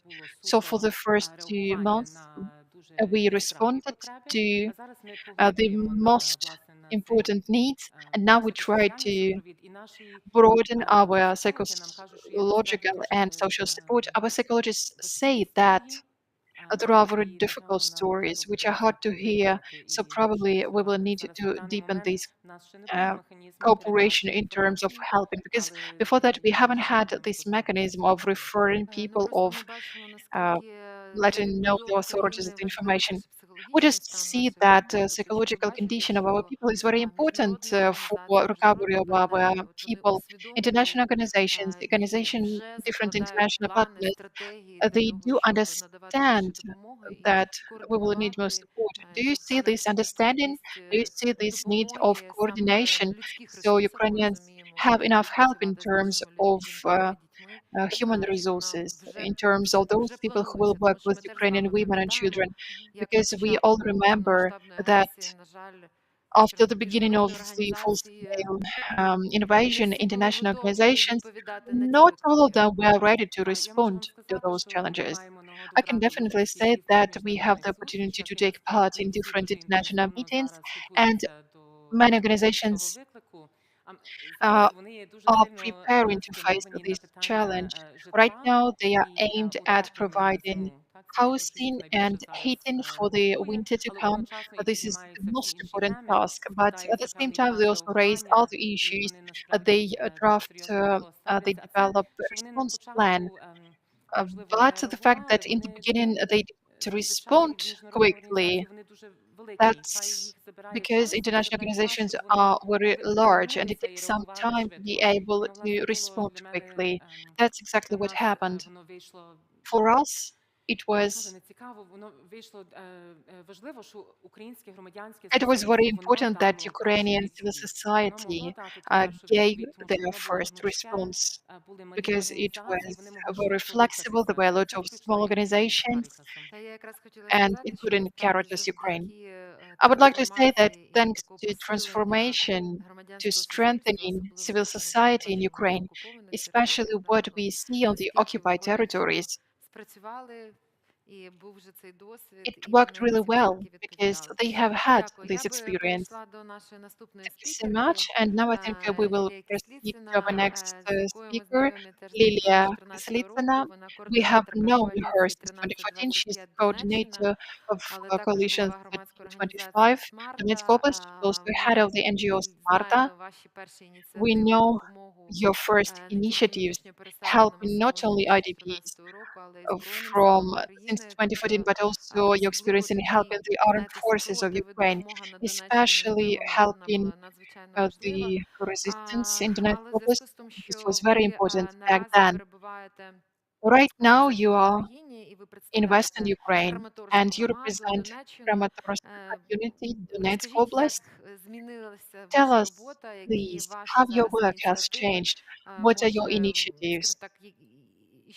Maybe you can tell us more about what you changed thanks to your experience and what are the results of your work?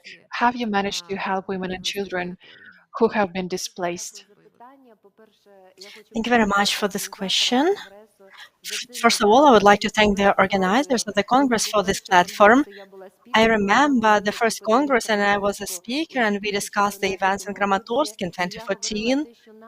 And I was saying that we were liberated, our city was liberated, and civil society played a very important role in that. And civil society at that time was they were decisive in liberation of Kramatorsk and Slovensk. And then volunteer work continued. We continued helping the army, but then the state took on that responsibility, and it felt that everything went normal. But we knew that not everything was normal, but that the war was still going on, and we needed to take care of that. In 2016, when we created organization Smarta, we participated very actively in creating the first National Action Plan on 1325, Women, Peace, Security. So this is a fundamental document about women, about our security, about our peace, about our impact. And the first national plan played a really important role in the development of democracy in Ukraine, because finally we have 20% of female MPs, we have 2 women generals, we have almost 40,000 women who are protecting now us during this war. But this second national plan, which appeared in 2020, but unfortunately in territorial communities, this plan has never been implemented. So I want to thank all women who started to unite into networks. So when on February 24th, I was by accident, I had a business trip in Lviv, and all the challenges, they became reality, and there were floods of people who were coming from Kramatorsk, Slavyansk, and not only.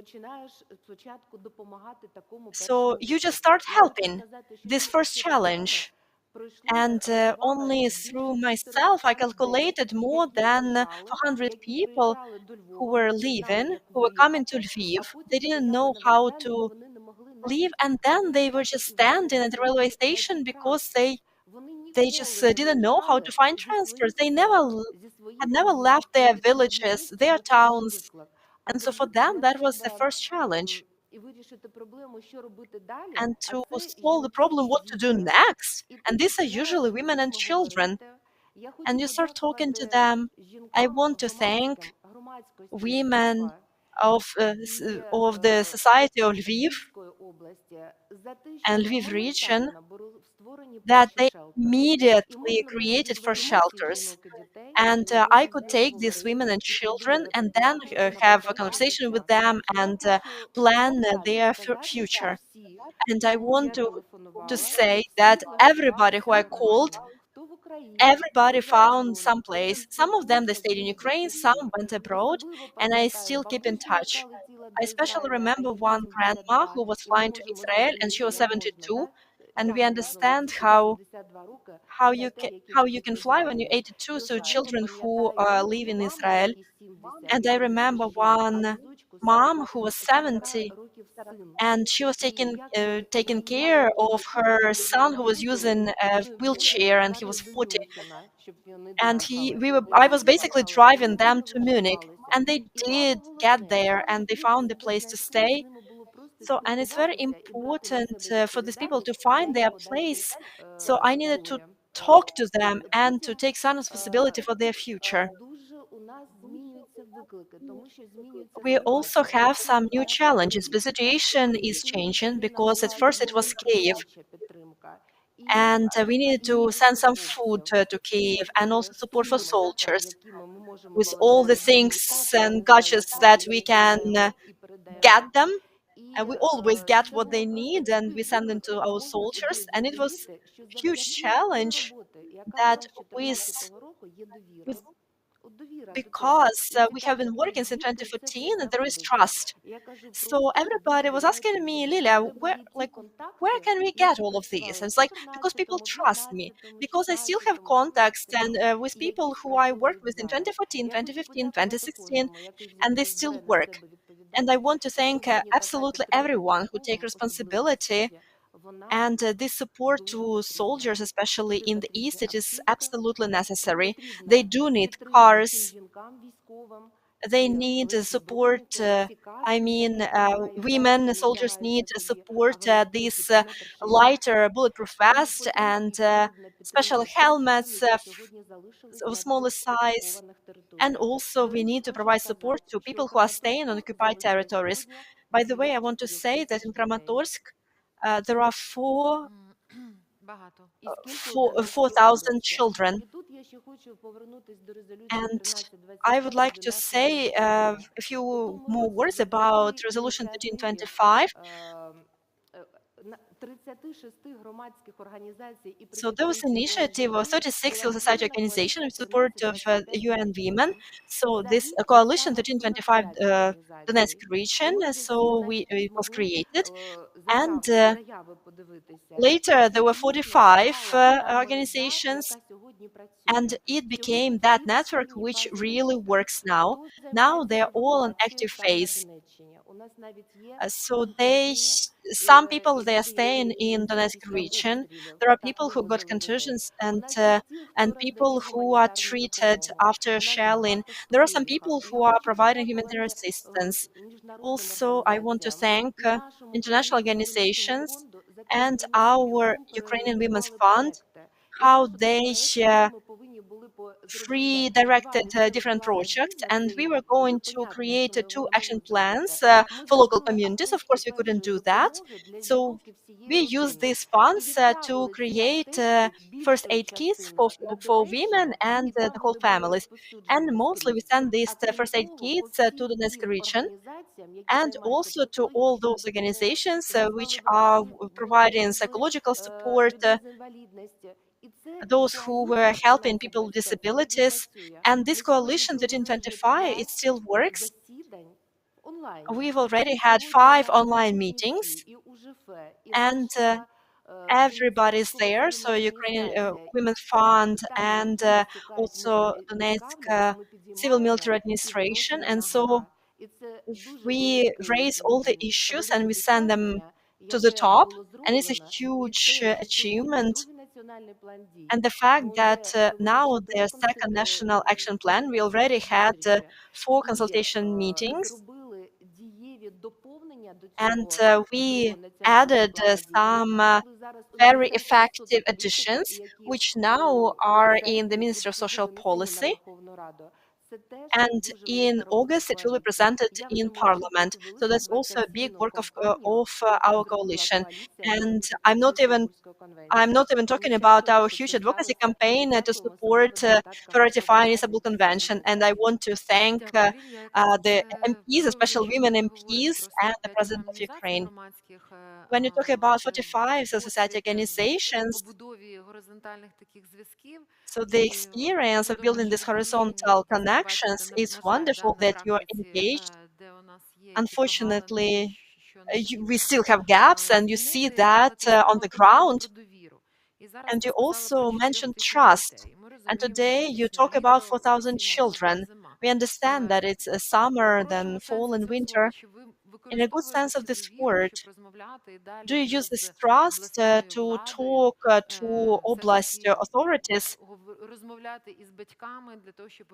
and talk to parents to evacuate children?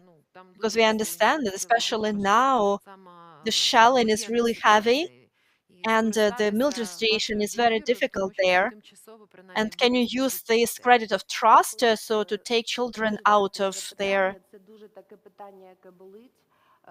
This is a very painful question because we have been talking since the beginning of the invasion. And unfortunately, we give this task to ourselves, and we even talk to the members of our coalition who have this principal position. So they decided to stay there. And some of them, they say that they're going to help those who are staying. Some, they believe that they are responsible for their homes. And some, they are just scared that they will not find a new place in the world. But we keep talking, and we have some success stories where people are living. And now we create opportunities for people who are paralyzed. I have a story. So this grandmother who is 92 years old, she lives alone. And you know who called me? The head of Homeowners Association. So it's great that they exist. And she called me, and because nobody could help her in Kramatorsk, I called everyone. So 4 social workers, that's all who stayed. And so nobody could come and help her. She just lived there in apartments, open doors. And this grandma, now she's Dnipro, she lives in quite comfortable conditions. And so 50 people were engaged into helping her. And actually, she started walking. I had never seen her before, but she's alive, and now she is safe, and all neighbors are happy. And neighbors who were helping her, they are still in Kramatorsk, and I cannot convince them to leave. So, so now when the question arises whether we need to send humanitarian aid there or not, we do need to do this, and we need to take care of people who made this decision. Olena Suslova, she is known as a gender expert on international level. When she said about Kiev, when Kiev was in danger, she said that she would not leave. And she said that every place needs people. And I think there is sense in these words. And if people made this decision, sometimes in my soul, I judge them, I cry for them, because there are members of my family and people I know. But we live at this moment when we cannot judge any decision that people make. Every person has the right to make their decision, and they are right. Those people who went abroad, people who came to the controlled territories, and people who stayed. But the most important thing is what this person does now, and whether they really stay truthful and support Ukraine. We also notice how some opinions have been transforming in Donetsk and Luhansk about identification as Ukrainians. And I think with this full-scale invasion, these people understood even more how they were lied to, how different opinions were imposed on them. Do you notice these changes? Because when you're talking about them having the right to stay, yes, that we have dignity, helping each other, and people of older age, we do help. But there is a moment when the person made their choice that they stay. But then there is a moment that we need to rescue a person, and we risk more people to save them, because at some point this person didn't make the decision earlier. And so maybe they have experience of other people, and they share this experience. So maybe it was better to live earlier, even into unknown. Do you see that there are different moods there, and we will not need to put a lot of efforts for these people to see where is the light and where is the dark? I see the situation in the east of Ukraine with identity. It has changed, and changed a lot. First of all, in 2014, everybody remembers that our city council didn't work. Now city council works, and streets are clean, roses are blooming, but there are no people. They have water supply, and even if there are some breaks, so the repairs are going on, all systems are working. I also see that nobody has these flags that they had in 2014. You mean the flags of the enemy? Yes. And I see a huge resistance of people who are against all these fascists. I am sure now that who are there and they're sitting and waiting. Yes, there are people like that. And we even saw some examples in Svetohirsk. I don't want to mention this person, and it's not only one person, but it's on their consciousness. But I see now those children who are now who are wearing Ukrainian national shirts. I see that these people they win first prizes in Ukrainian language and literature, and I see how these children are shouting the slogans, Ukrainian slogans of this war, and I think that these are the processes. We don't need to explain to these people whether they're Ukrainians or not. They are, and they know who they are. And I see those women who are coming here. And by the way, our civil society organization Smarta, we definitely moved. We 100% moved out. We already re-registered our organization, so now we are registered in Lviv. And if you need any assistance, so you and actually you can come to us because we can help local civil society. For, for me now, this integration is going very quickly and really effectively because the challenges are growing, and we already start talking about winter. And now there is a department that I was elected at the head of the department on IDPs. And today I already participated in the session of the regional council. So for nothing for us without us. That is a wonderful example that we need to have a place at the table. And now I would like to introduce our next guest, Nina Vinyarska. We know the founder of NGO Release from Captivity. We know that you've been working since 2014, and we talk a lot about families because we talk about families. You were doing advocacy work, and I'm sure not only in defending human rights, we also understand that they need a lot of psychological support. I mean, these families. Could you tell me your experience, what you managed to change in your work, who joined you, and now how do you keep in touch? Because now, of course, the number of prisoners of war and also civil activists and deputies of different levels, doctors, we can basically give exhaustive example of those who were supporting Ukraine. So how do you help them, and what other needs they have? Thank you very much for your question. I want to thank you for inviting me to introduce our organization, all the work we've done over the years. And I would like to say a few words about this work.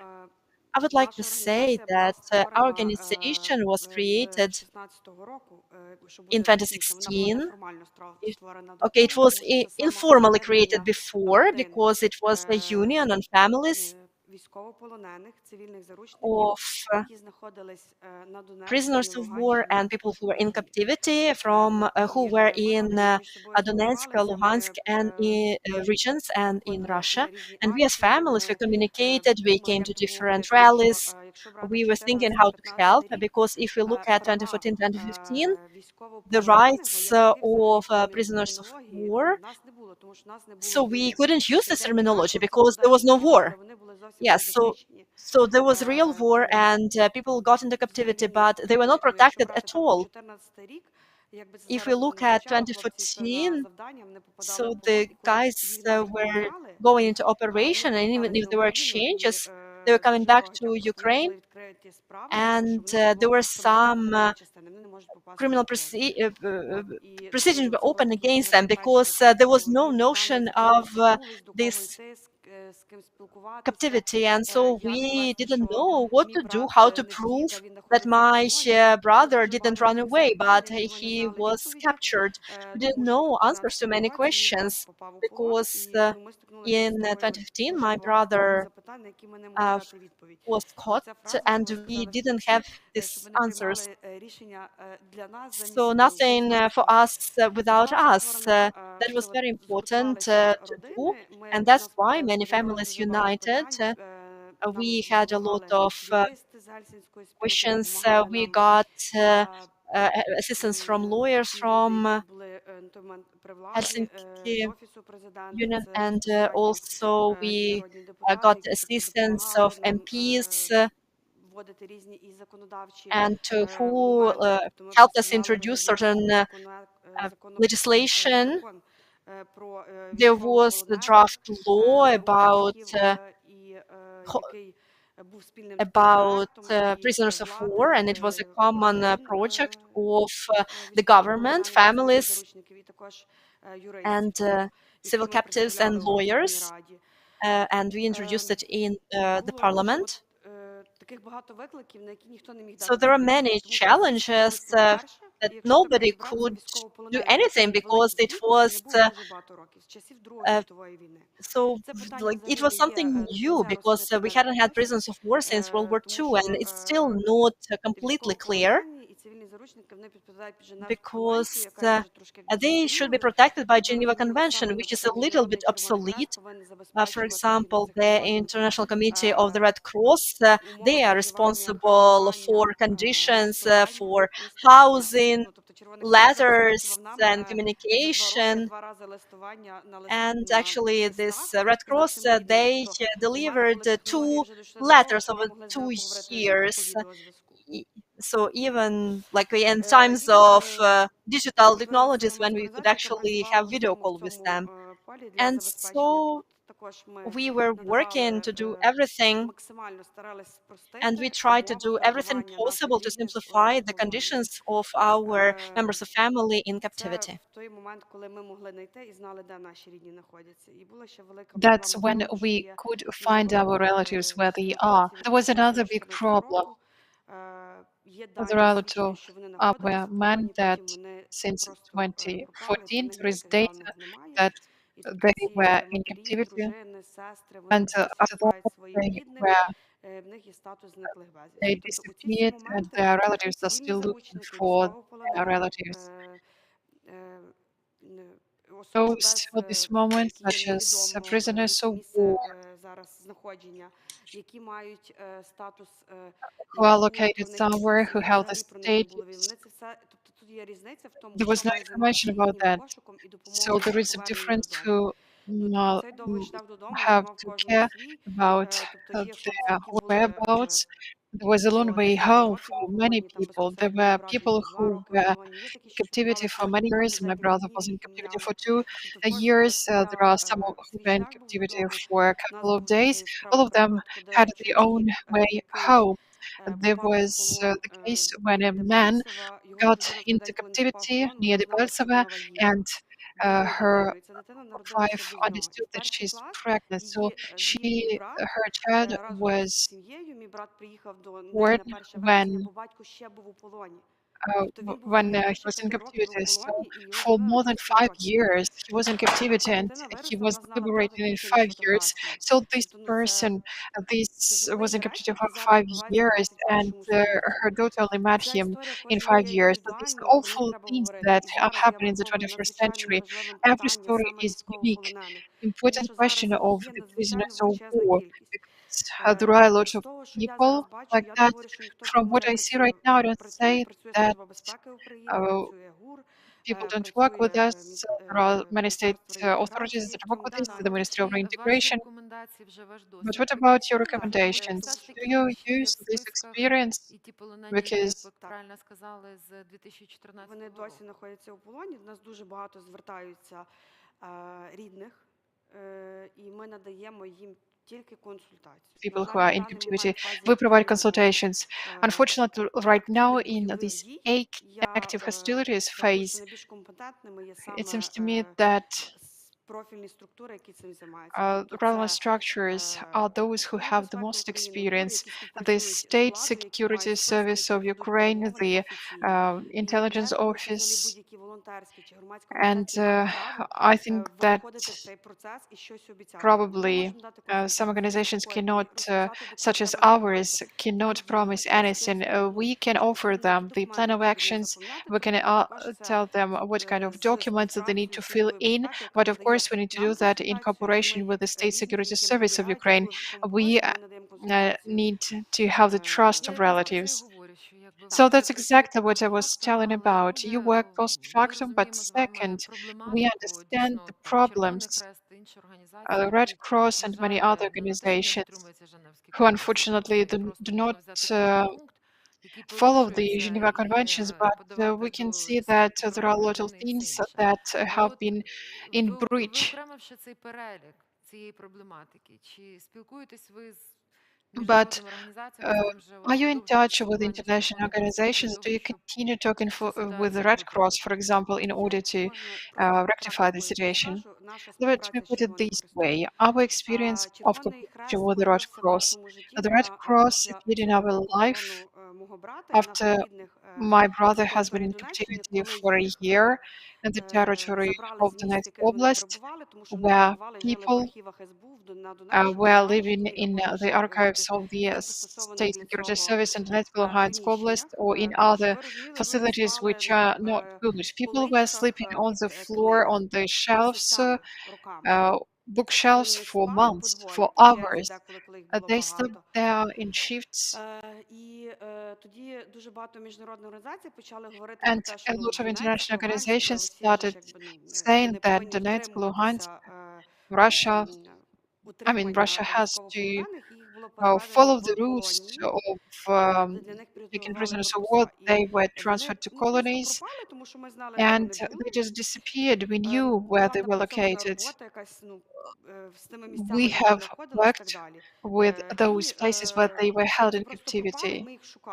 And our men were lost. My brother and his colleagues, they were in Makiivka colony. And then we reached out officially to the Red Cross, to OSCE, to many other organizations. If the Red Cross was obliged to verify the conditions that people live in, they said, no, we cannot, we cannot. Only once they committed to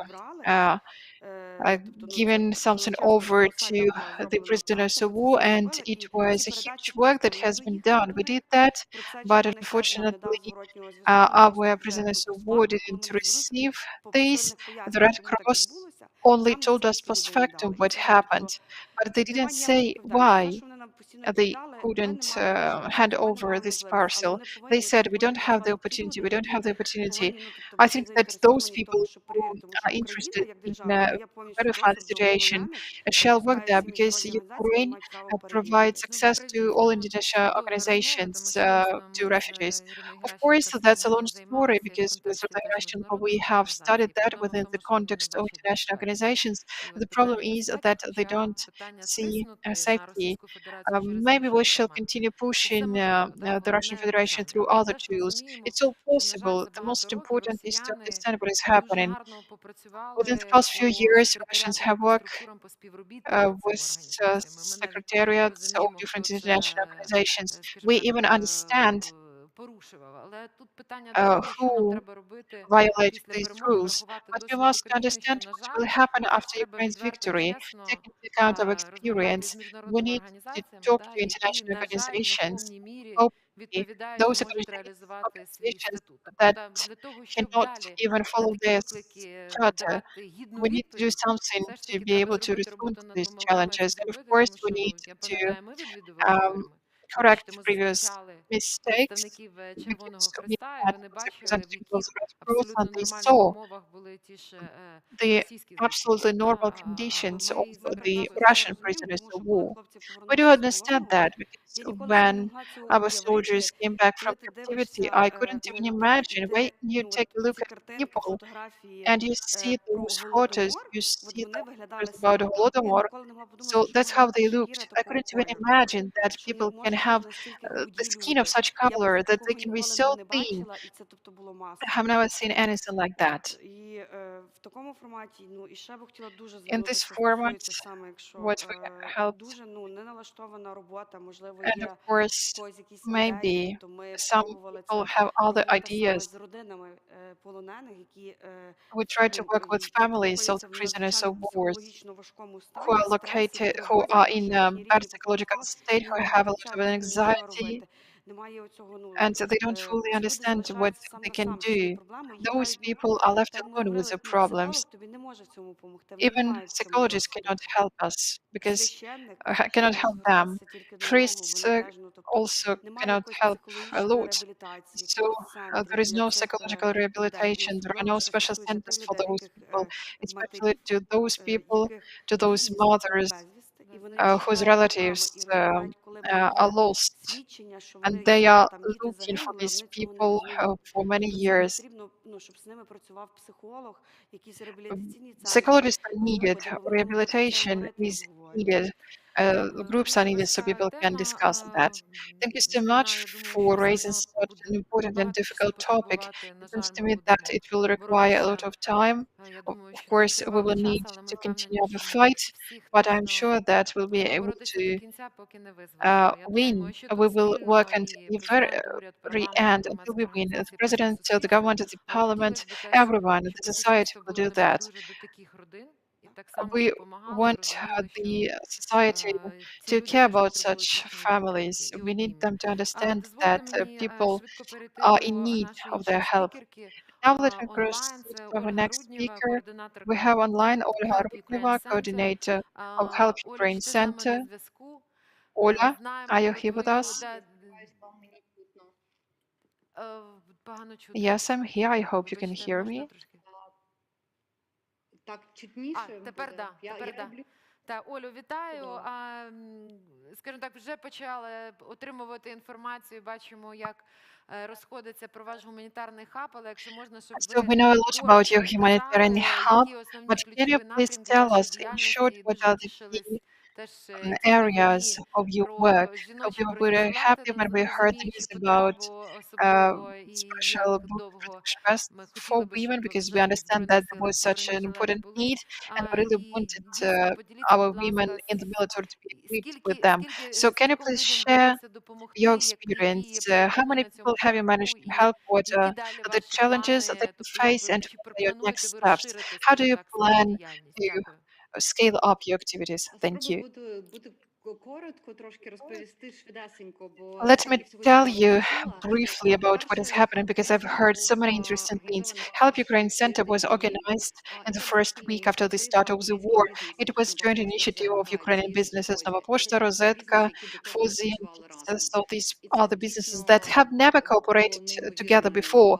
This was really a huge contribution. So businesses that have been competitors have got together in order to show their superpower. Their superpower is logistics. The idea behind the Ukraine Help Center was to tackle the most important challenge that we have to help people who collected humanitarian aid and to be able to deliver it to Ukraine. A lot of foreigners, especially within the first 2 months of the war, they collected a lot of humanitarian aid, but they trust local services, and physically they didn't know who might help them to do that. So Help Ukraine Center was the idea behind that. Our first warehouse was small, 1,500 square meters. Right now, square meters. We now have several in Lublin, in another one which collects parcels from China and non-EU countries. We need to sort them into several categories and then to bring it to Ukraine. And for example, we work with targeted parcels. If somebody wants to deliver a particular humanitarian aid to a particular city, we do that. We have 23 employees So they are actually volunteers, so they don't receive salary for that. We've been working since 26th of uh, February. I joined on the 3rd of March. In addition to those people, every day, we have from 20 to 60 volunteers. Those who are located in Warsaw and Lublin, they help us uh, do our daily work. We have a lot of foreigners that come here. We have even a man who is a Michelin chef who worked with us for 2 months from Switzerland, and he was working from 9 a.m. to 5 p.m. We also have partners that do the last one. This is Pivdia. They are responsible for the hotline. They receive requests, they verify those requests, they try to understand whether these people or these organizations really need help. Uh, uh, then we help deliver those things. This week we have to uh, cross the threshold of 150,000 families that received these food kit, because each of these food kits are for one person, one family. It's difficult to calculate the number of people that we helped, because we have delivered 6,000 ton of humanitarian aid. There were a lot of vehicles by the Ministry of Health that there are 30 doctors that receive help. We also deliver a lot of medical uh, products for medical workers. So this is an important story that works very well thanks to volunteers. People say that it would be easier to leave these first months of the war because we have been together. Ola, sorry for interrupting you. I just wanted to tell you uh, that we are limited in time. Can you please tell us about these bulletproof vests? Can you please tell us more about licensing? There were problems with licenses. How did you have this idea? And how did you face those challenges? A lot of volunteers face similar challenges. We've been delivering different things for the past 4 months. So we understand how to get permissions. And if you do that officially, if you do that openly, it's not a problem. You just need to do that using different pipelines. This idea was the idea of an Andrei Stavnitzer. He said that we need to buy lightweight bulletproof vests for women, because when we understood how much weight our ladies carry, we were surprised. This week we received 500 bulletproof vests. These were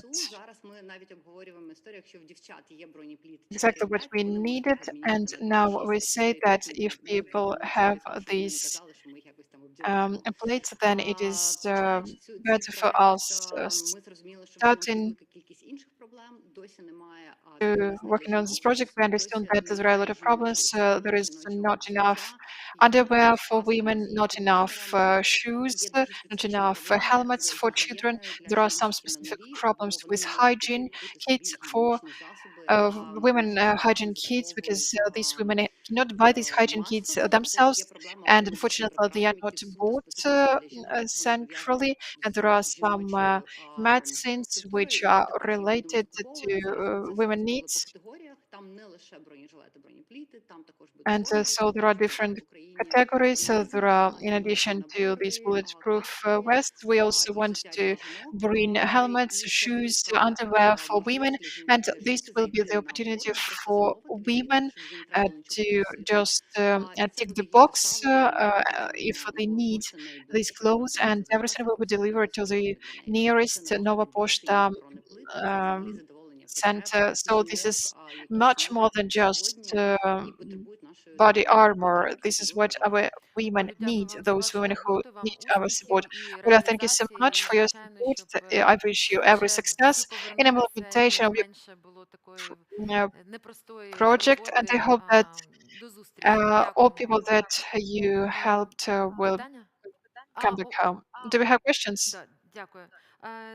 Друзі, я Thank би you. зараз дуже рада Dear вітати friends, now спікера I am чоловіка really happy to на welcome нашому our first Українському жіночому конгресі man регіональному Роман speaker at Чернега, this який є regional волонтером проекту congress, Roman Турбота про Chernegha, a літніх volunteer людей. at the Дійсно, project here такий for дуже the elderly важкий, people. непростий сегмент, And this is категорія, quite да, challenging нашого category of населення, people of розуміючи, як our Ukrainian насправді важко population. їм покинути свої I домівки, understand that it's very розуміючи difficult for them to специфіку, leave their що ми там homes, одну війну taking into пережили, account ми і цю the переживемо, fact і that have тут потрібен survived one особливий war. They підхід, think і they will ваш досвід, survive поділіться, this будь war. ласка, So які такі special approach is ключові needed. Can you please спостереження в share роботі, your key takeaways і from скільком working with людям ви вже them, допомогли, і and як how ви many people бачите, have you що managed ще to необхідно зробити help? там на What обласному рівні, exactly може is державному needed at рівні, the regional level, місцевому рівні? probably Дякую. local and national level?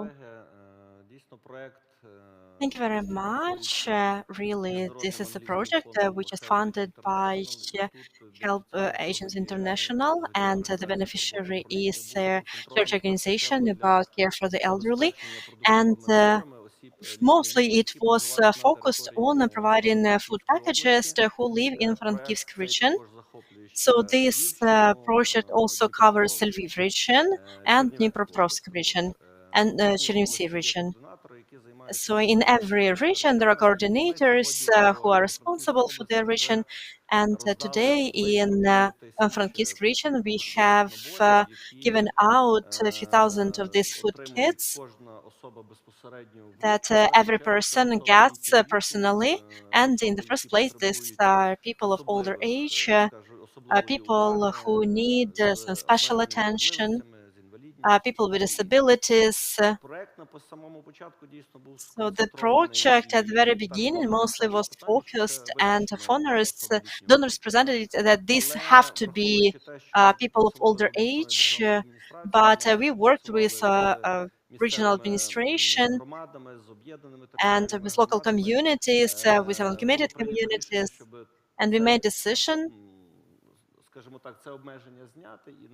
to take away this limitation and to help those people who are IDPs in the region. And there are more than 100,000 people in Frankivsk region. And so we have this project for 10,000 of these food kits. Also, we have coordinators from the fund. Ms. Tatiana, unfortunately, she's not here today, but my colleagues who are now working in one of the districts because they let me come here, but today is the day of giving out the packages. And Miss Oля, she can prove my words, yes, so she can say that we do all this work. And I've been listening to Miss Oля, who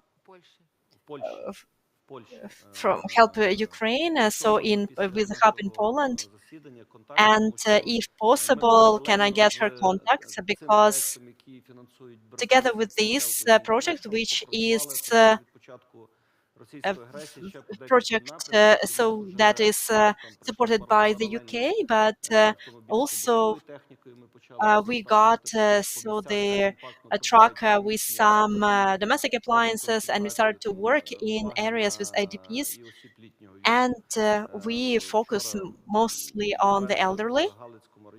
Yesterday in the village in Halitsky district, so there are more than 400 IDPs, and so for every refrigerator, every washing machine, every kettle, that's something that can improve their life and their everyday life, because so those communities which are hosting them, so they don't have enough resources. So we understand that now you're providing them for for now, but do people need some maybe culture projects? Maybe something should be organized for them, for their networking, because we also understand that it's a type of psychological assistance. So what needs are they discussing, and are you planning to expand? Thank you very much for this question. As every day when we communicate, when we visit these places where IDPs live, we talk not only to the elderly, but with their daughters and grandchildren. And they live in the village, and they live in the same room. In Ivano-Frankivsk, they live in at school, so grandmother, a mother, and a little girl. And I understand that this process of providing assistance is great. They are grateful for everything we give them because there's good food for months or two. They have high quality food, but they need some social element, which is partly met in the places where they live. But I also see that it doesn't work that well for example, for children to get out of that state where they are and the state that their parents or grandparents are, because it's hard for them. They talk to each other only. They left their homes. So I talked to a man who is over 72. He got the food package. I think he is somewhere from Luhansk region, and he doesn't even know whether my house survived. So I wanted to drive my car, but I couldn't start the engine, so I took a bus.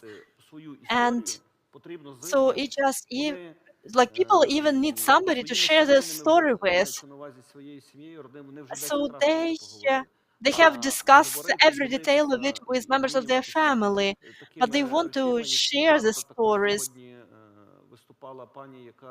And there was this speaker who is filming these stories and the stories of women. And if we focus on the story of women, I would like to mention those cooks, cleaners who are working in those schools, and nobody mentions them, but they cook every day for 50, 60, 100, 200, 300 people. And we need to present these stories too. They need to be a part of this Ukrainian history of how Ukraine is fighting against the Russian aggression. We shouldn't forget about this very important aspect. And the role of a woman is definitely impossible to overestimate, because nothing can happen without women. Thank you very much. If we talk about the elderly, are they ready to be volunteers, to make masking nets? Are they at least willing to be engaged, to help the armed forces, other volunteers? Or are they still more there in this state? I don't know about the elderly. They are more in this difficult psychological state because many of them, they're using wheelchairs or they're using crutches, walking canes. They're just happy with what they get, and they are more in this lost condition. But if we talk about their children, grandchildren, we have many of them, so they come every day to a warehouse. They help us with keeping records, with loading and unloading, and it is very important that they have this initiative, and it's their socialization for them to understand that they are in Ukraine, so it means that they are at home, because there is a feeling that they were bombed there and here they are safe, but they don't feel like they are at home. And of course, we understand that it is very difficult for them, because many of them, they mostly speak Russian. Most people speak Ukrainian here, especially for older people. And there was very powerful propaganda for a very long time. And it creates this effect of this not maybe it prevents them from this active socialization. So I think that on the level of the state and communities and maybe in the regional centers, there should be some volunteers. So there are many grant projects, and many international institutions probably will allocate some funds for this aspect as well.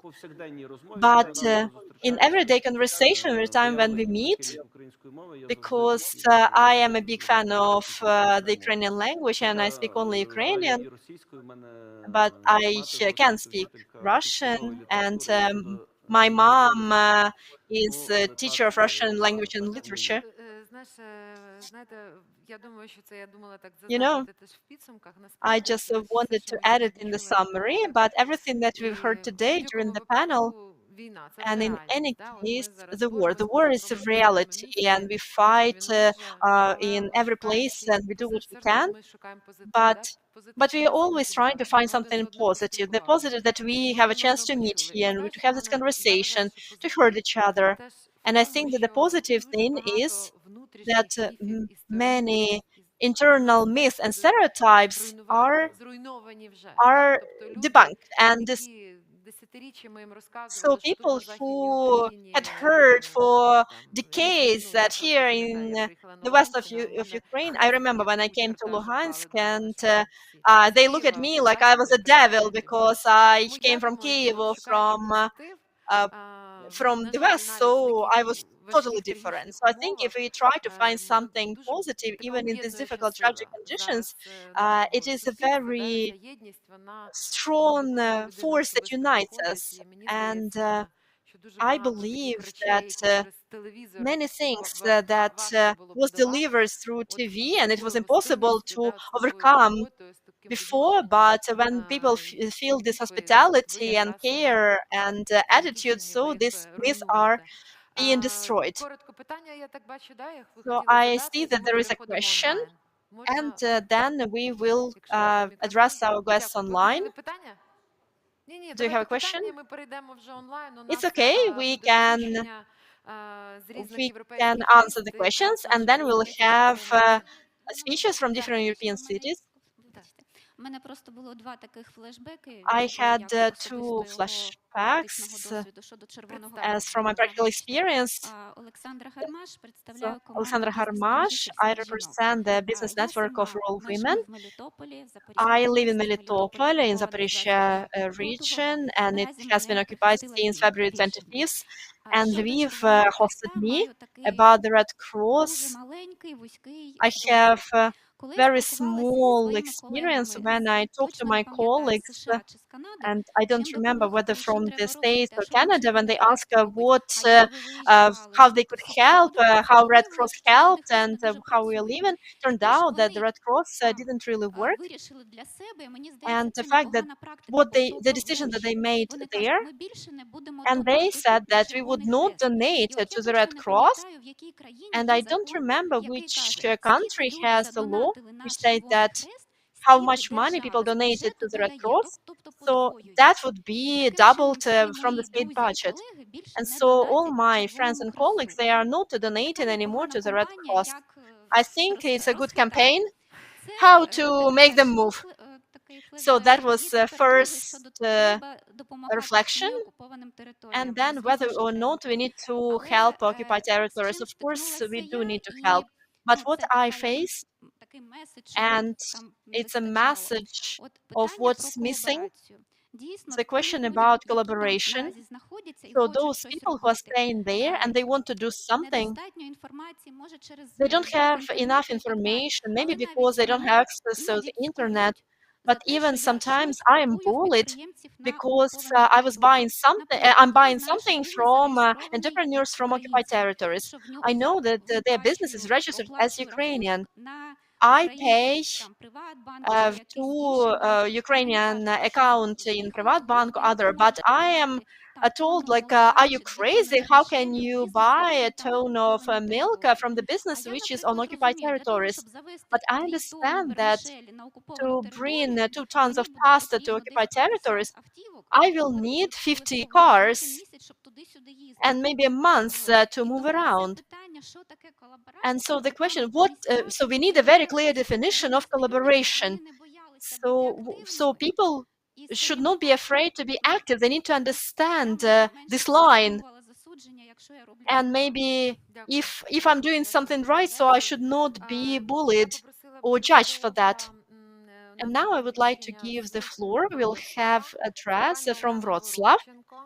This is Olena Vorovchenko, representative of the Social and Educational Foundation, Фондація Україна.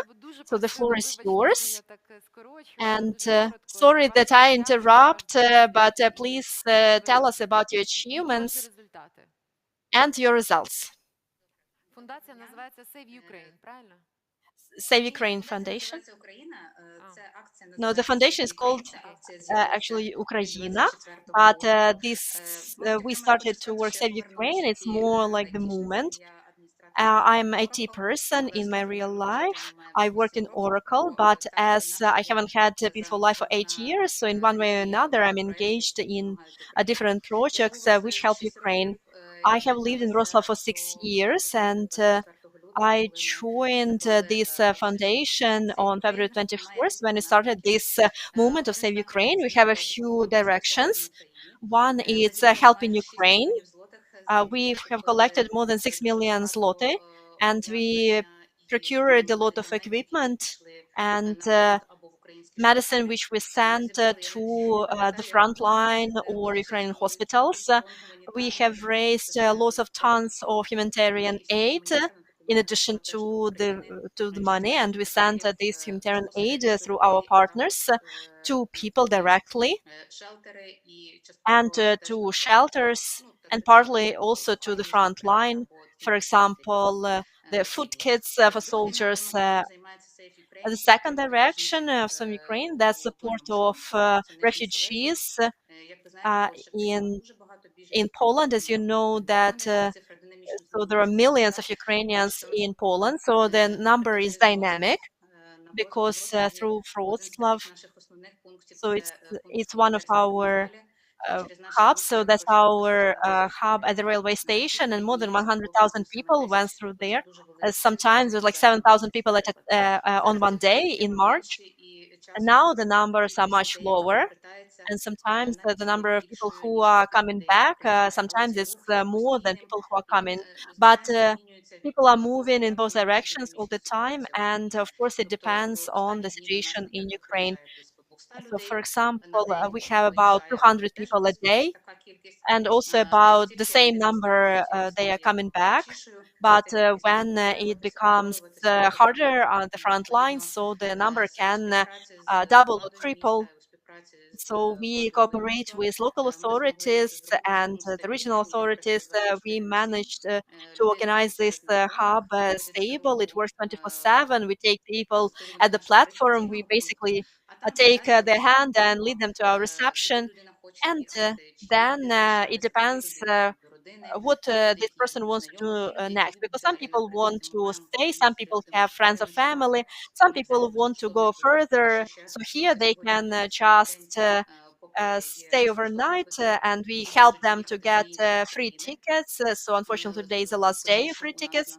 And so people can have a break at our hub, and then they can go further.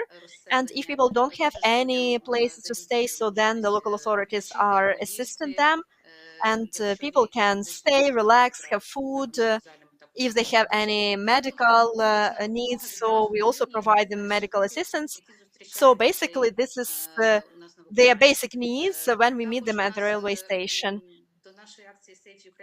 Also, Save Ukraine movement. So 6,000 volunteers registered to join, and what I would like to say among these volunteers, actually the refugees themselves, they became volunteers. So people who came earlier, they came back and they wanted to help people who were leaving later. And when we ask about the proportions, so how many volunteers, how many of them are Poles and how many Ukrainians, and it's usually 50-50. And also we have certain percentage of people of different nationalities. There are people who came from other countries. So people who don't speak neither Polish or Ukrainian, but they came to help. they came to Poland, and they are doing everything possible to help Ukraine, and it's very pleasant. Our volunteers, interpreters, and translators, they cooperate with different governmental institutions.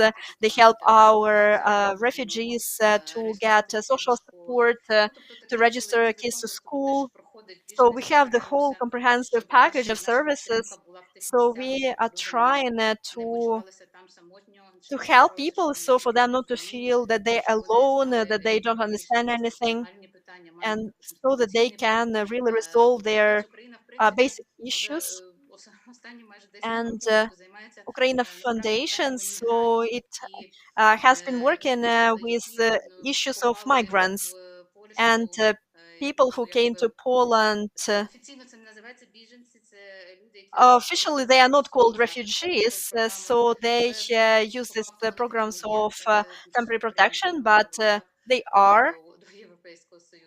So they are refugees. So there are some people who want to come back as soon as it's possible. They are just waiting to come back in the nearest future.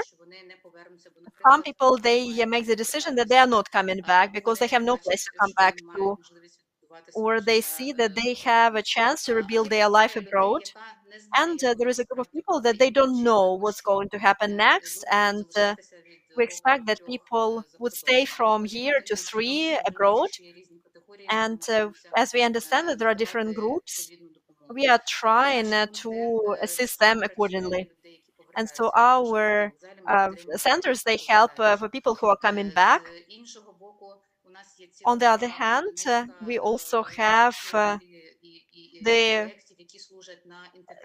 different services which help for integration for people who are staying in Poland at least for some time. We have language courses, different master classes, integration events, and even we have some events for the elderly, of Scandinavian walking for women with children, because there are many women with children among the refugees.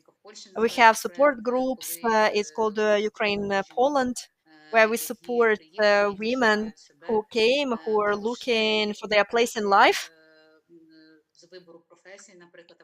We also help them choose their profession or to adapt professionally, because not all professions are recognized there. So this is a spectrum of our services. Summer camps for children, we do a lot, and on top of that, we try to do, in cooperation with international organizations, help build immigration policy and policy related to those people who came to us. Thank you so much. Thank you. We also faced this similar challenge. We met with Polish local authorities, and we understood how quickly they react, they respond to a problem. Thank you so much, and glory to Ukraine. And now let me present you our next speaker, Uliana Morochovska, a volunteer and member of the management team at the Yellow Blue Forest Foundation from Romania, Bucharest. Uliana, welcome. You have a very interesting experience. I would like to ask you to share your experience with us, especially when it comes to education, because we understand that the most important for women is security, safety, then of course education, which is very important for our children. Thank you. Over to you. Thank you so much for inviting me here. By the way, I was born in Ivano-Frankivsk, but I have never lived there. I left to Kiev, and I am happy that this forum is taking place in Ivano-Frankivsk. I've been living in Romania for the past 4 years because my husband works here in Romania at PepsiCo.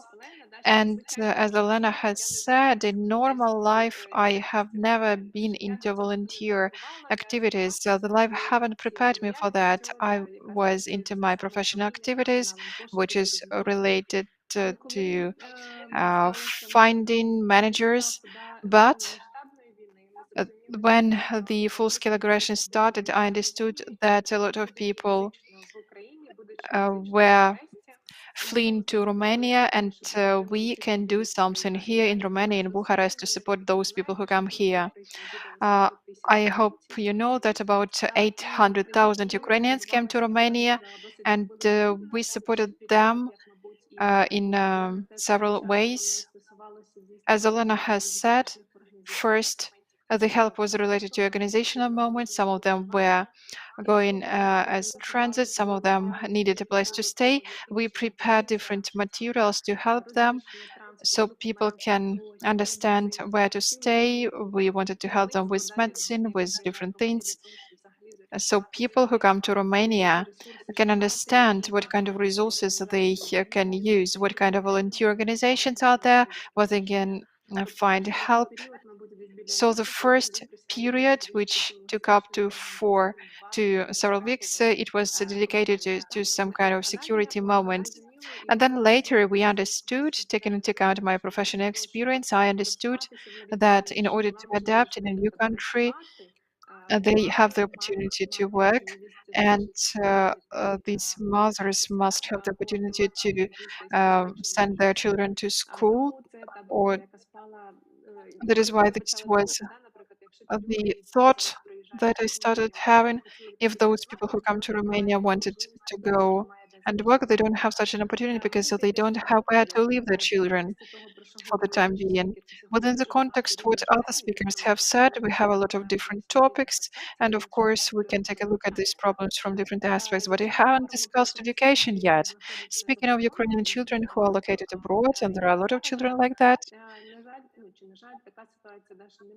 the situation is that they don't have the opportunity to continue studying in Ukrainian schools because those countries that support us, the neighboring countries, unfortunately, they have limited number of Ukrainian schools, and the need is very high.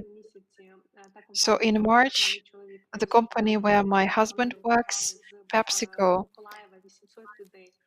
they relocated 800 people from Mykolaiv to Bucharest, and they used the facility that we were provided. We managed to organize a school for 150 children, and right now it still works and provides opportunity for children to study with Ukrainian teachers from different cities such as Irpin, Kharkiv, Odessa, Mykolaiv, Mariupol. We provided them the opportunity to work and to children to study using Ukrainian school program, to feel in safety, to do something useful. Now we work with all these. Yesterday we met of, with those women and one man who are interested in creating education centers in schools and kindergartens all over Romania, because a lot of people would like to continue studying using the Ukrainian school program, but it's very difficult because the choice was to send children to Polish or um, Romanian school.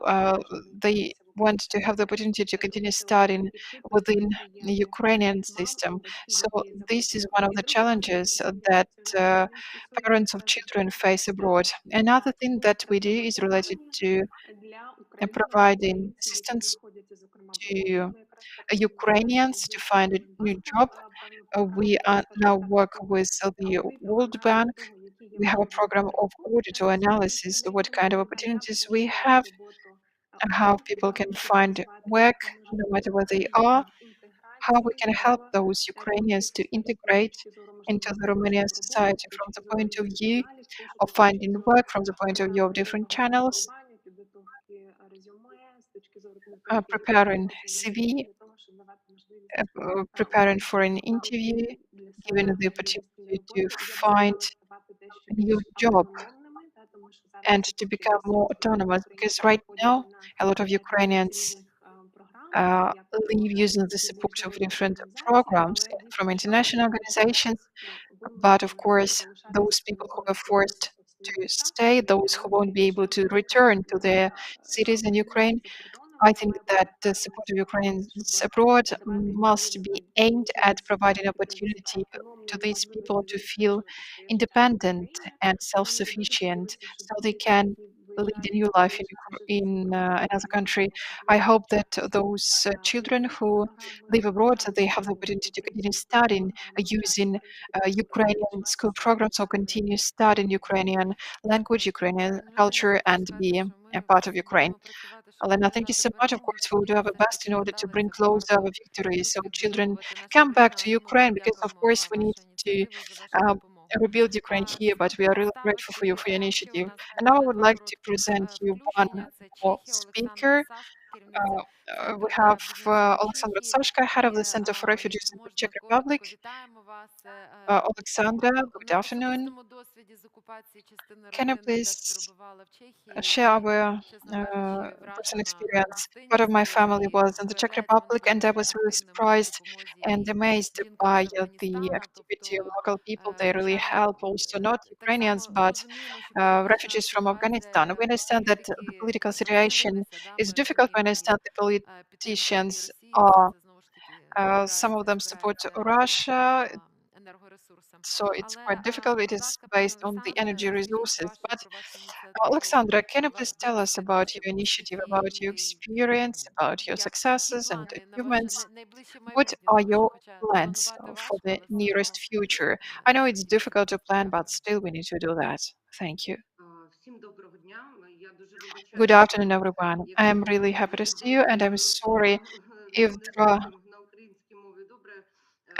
if I forget some Ukrainian words, because I've been in the Czech Republic since 8 years of age. That is why it's not always easy for me to tell you everything that we do. Our center was founded right after the start of the war, as soon as the full-scale aggression started. Before that, we were not acting in the sphere of social and humanitarian aid. We were into tourism, and there were a lot of volunteers who were doing something else. But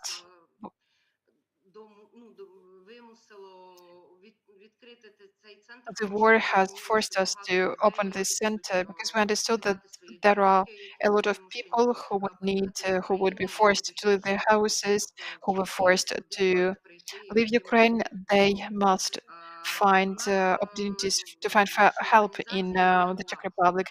Our organization, Maria UA, has similar principles as in other countries. We created a special center, which is located in the center of the city, in the center of Prague, on where we provide comprehensive assistance in such spheres as living, for mothers with children, for people with disabilities, for the elderly. We provide humanitarian aid. We help with things, with products that the Czechs and those Ukrainians that live in the Czech Republic. We have also created a special corner for children. People will be able to leave their children while they do something else.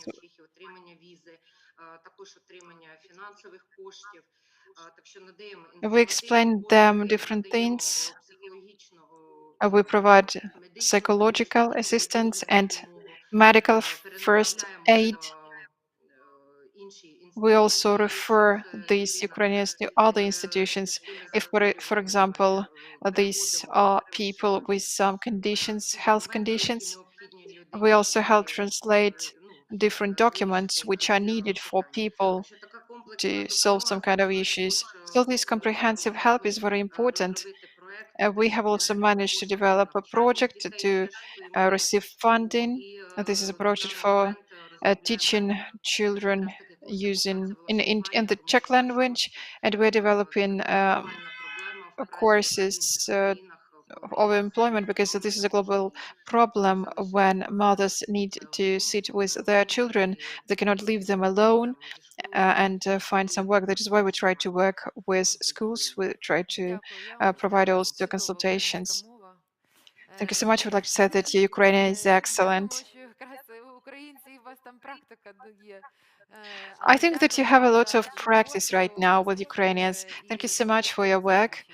Дякую, And дякую, we пані hope to Олександра. see you Дякуємо. soon. Thank you so much, Остання в нас Alexandra. спікерка з дуже важливого міста Our Берлін. last Це speaker Ніна was Лівчук, an important city засновниця of United Berlin, for Nina Ukraine Levchuk, організації, founder of засновниця Organization UA Tech United for Circle, також Ukraine, голова of команди UA Google. Tech Circles. Працює з She's head of стартапами та the венчурними Google team. фондами. She works with venture funds Дуже and раді вас startups. вітати. We are Знаємо, very що happy to в see мене you. є We know прохання that вже, що до uh, українців не їхати вже в Берлін і в some Гамбург people із-за ask того, що ви Ukrainians not to об'єднані, go to але Berlin and дуже Hamburg мало because списку these з cities мером have Берліна. too many Ukrainians. But Знаємо, I що also він met знаходиться вже personally with поряд the з mayor of Олександром. Berlin. I know the hard Дуже work багато they знаємо, do. що українців And робить we also бізнеси, які know до that цього a lot of були в Ukrainians do a lot Берліні, і of вони things. об'єдналися і Those якраз Ukrainians допомагають who зараз have been нашим living in Berlin переселенцям, before, нашим they вимушено help a переміщеним lot особам.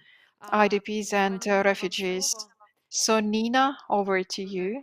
Дуже дякую, пані Марія, за запрошення. Thank you so much, Maria, for inviting me here. I am very Я happy to дуже be with you поділюся today. своїм досвідом. I am also really happy to share my Тоді я experience. заснувала Since 3 the start of the war, I actually founded three як initiatives, то кажуть, 3 NGOs. одні з цих НГО One of називається these NGOs United for is United Ukraine. for Це Ukraine.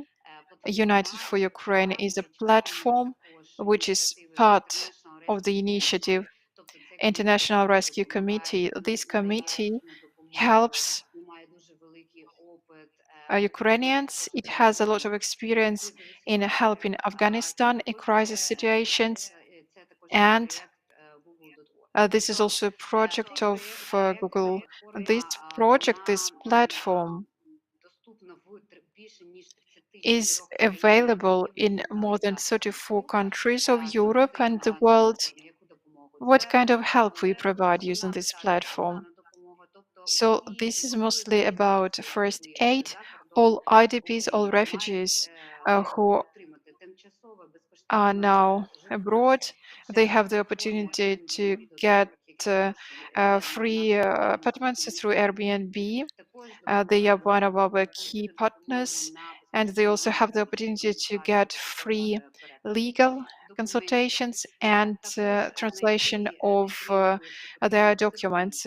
They can психологічну also find допомогу, як з малими дітьми, psychological саме support. We перші work умови with the дитини small children as well підготувати. as with І зараз ми adults. також запустили And right now, підтримку we also have launched мотивації. support, educational support. Співпрацюємо з різними We міжнародними work with організаціями з different ВН. international Наприклад, organizations. ми Since the допомогли start of our більше project, we have helped 1050 more than українцям, тимчасово 1,800 переселенцям. Звісно, IDPs, це більша частина це українці, але також в нас uh, були 18,000 і IDPs, and of студенти course, most of them іноземці, are і також студенти Ukrainian refugees, but we also had students from Africa. Those are the people Друга who ініціатива, were located in якою Ukraine at the start займається of UA the Tech Circle, war. вона вже більш A second направлена на допомогу activity is your tech circle. It is aimed at індустрії, helping the IT зокрема, і industry in територія Ukraine. України, As we вона know, the IT industry in одною з Ukraine найважливіших is one частин of the most економіки important України, parts і of the вона economy of продовжує Ukraine, зараз and працювати, it хоч разом з continues дуже working and тривалою developing, though of ситуацією course it has в suffered a lot, економіці України. as other І sectors of the мета economy of цієї Ukraine. ініціативи чи мета And цього the НГО aim of фахово this та NGO or this спеціалізовано initiative is to допомагати help with investments українським to all the компаніям, які startups зараз and не в technological безпеці здоров'я. companies that Також are now допомагаємо in dire професіоналам, straits. які, We also наприклад, help professionals є частиною that, for компанії, яка example, вже are не part of the чи не company вижила під which час has been війни, which has знайти stopped their activity or роботу, couldn't знаходячись в survive the war. We help Україні, them find a new job. як аутсорс, так, Uh, в портфельних компаніях тих we help інвесторів, які доєдналися до find UA new Tech Circle. investors З who are початку part of the ініціативи UATech потрібно circle. Since the відзначити, start of the що ми initiative, we маємо have united more than найбільший 16 інвестиційний biggest дохід international investment funds, Student Invest, including, for example, Silicon Invest, Valley Project і Aid, багато Silicon інших. Alley, and many І others. ми запустилися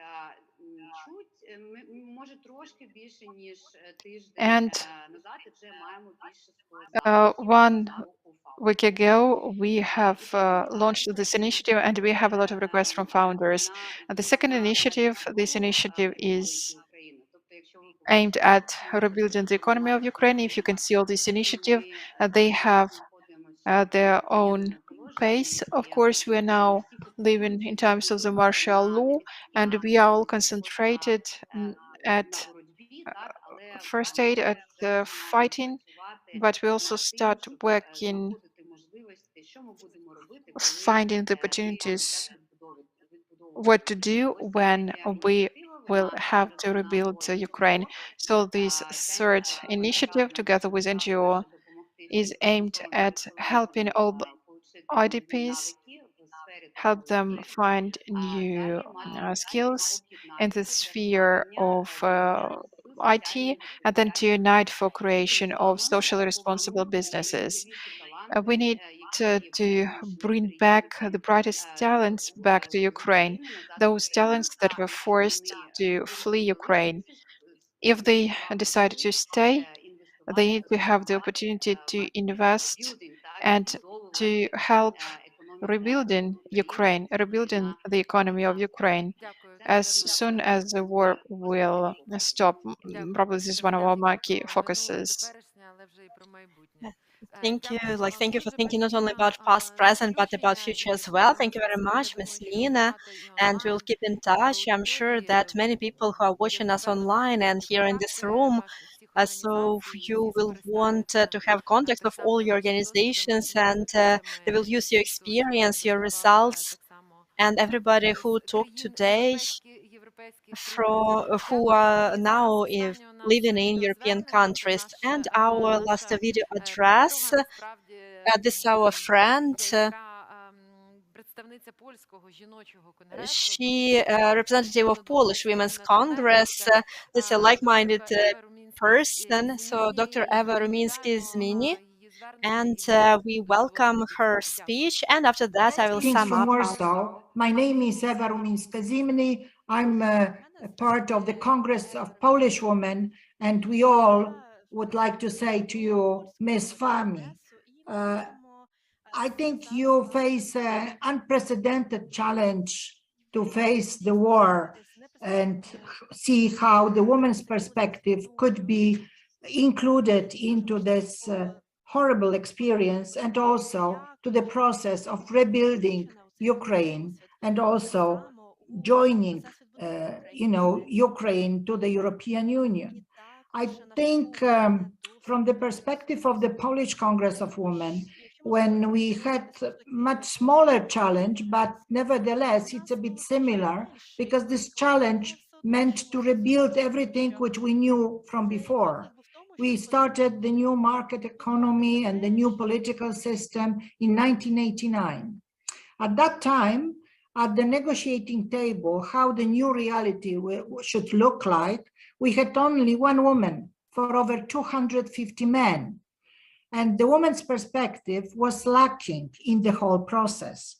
I hope that you will not repeat this mistake, and you will be ready when the peace talks will start. You will be ready when the discussion about how to rebuild the economy of Ukraine and how to use the assistance of many countries, including the European Union efforts and United States efforts, to help Ukraine to create the new economic reality.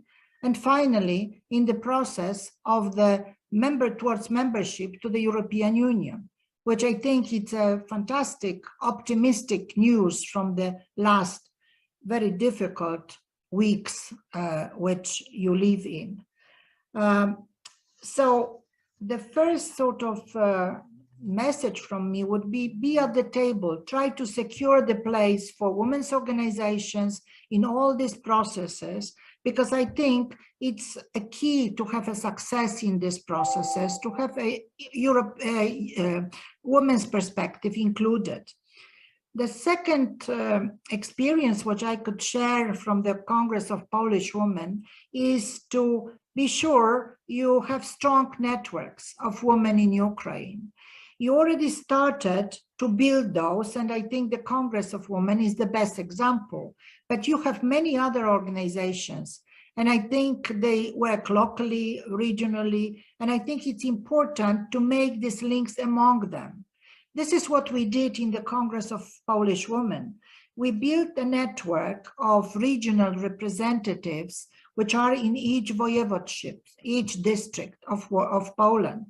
We have them at the moment, 32 persons who work with us locally in sometimes small places, not really even towns, but just small villages.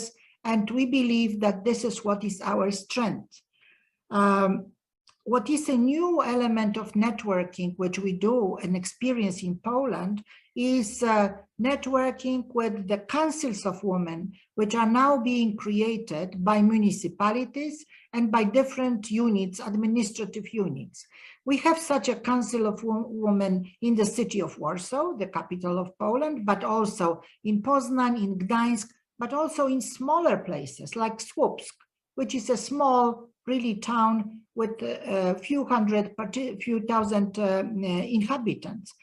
We believe it's important because then the activities and actions and of course the budgets the city municipality has will have a woman's perspective. So I believe it's important, and I think it's worth to consider building such a network in Ukraine and really linking it with the Congress of Women in Ukraine. A base for these activities is the so-called Diversity Charter, which is the European Charter of Commitments to Gender Equality and to women's perspective in all activities at different levels. At the end, let me say that we are with you again. I want to repeat that. We support Ukrainian women at the moment, those who are in Poland, but we are ready to work with you further and to share whatever we could help in the processes ahead of you. I also would like to invite you to the Congress of Women in Wrocław, which will be held, Polish Women in Wrocław, which will be held on the 8th to the 9th of October. And this is our 14th Congress. At this Congress, we already secured a place to discuss how we can help Ukrainian women and how we can make their lives at least a bit easier and how we can work with them to create the best modalities, to be part of these processes and to be at the table. I will end here, hoping that I will see many of you in Wrocław very soon already, in few months, and please tell us what topics you would like to cover and what issues are important for you. Thank you very much for your attention. Thank you very much. I will summarize what has been said. Їх досвід був дійсно теж по відновленню і по So their experience was also about restoring the economy, and during the EU they started in 1999, and in this group, so out of 250 people, there was only one woman, and so we shouldn't repeat these mistakes. She also said that it is important, so when peace talks start, that women should be included and already prepare and to work to join in the EU. She congratulated us on joining this candidate status. And she said that the most important part about their Women's Congress is so they have networking and they have 32 representatives. And so she calls to work in municipalities and also influence the local budgets. And she also said that diversity should be there and that they support our women in Poland, and she is inviting. They will have their 14th Women's Congress on the 8th and 9th of October this year, and she is inviting us to join and to meet on this Congress, and it's very important to have the place at the table to influence the decisions. And also she's asking which topics we would like to discuss at their Congress, what our priorities are. And I think that our priority is that's weapons, weapons, weapons, because that's about our security, that's about economy and social protection, and how we can help people who are abroad. So basically, the issue of weapons, that's our humanitarian issue as well. So then I would like to thank all the speakers who joined us online and offline. And to sum up, I want to thank everyone who joined. I'm really grateful from our team of Ukrainian Women's Congress. And at the beginning of the war, we really had this chaos, what to do, how to do it. And everybody was, I wouldn't say alone, but we were more robotic. But then we understood that we need to stop, breathe, set priorities, set the tasks, and move forward together. And the war has changed our needs. We completely changed the issue of security. Security is a priority now. And we do everything based on the policy of security. And of course, we are working for victory. We use all possible opportunities for our development, because when I visit many regions, you can see half of the village which is bombed and destroyed, but people are cleaning the bricks. And even if there is only chimney left, they want to rebuild. And they want to stay, and they want to help others. And the whole world is proud of our bravery and this ability and capability to respond to these challenges. I think that our generation faced a very difficult mission to break the circle when Russia was coming up with different war crimes, genocides, famines. We can discuss a lot of their crimes, and they've been doing this for centuries. And we can break this circle and not to send it to next generations. And today I saw how strong you are, how brave you are, beautiful, smart, and I'm sure that nobody can break us.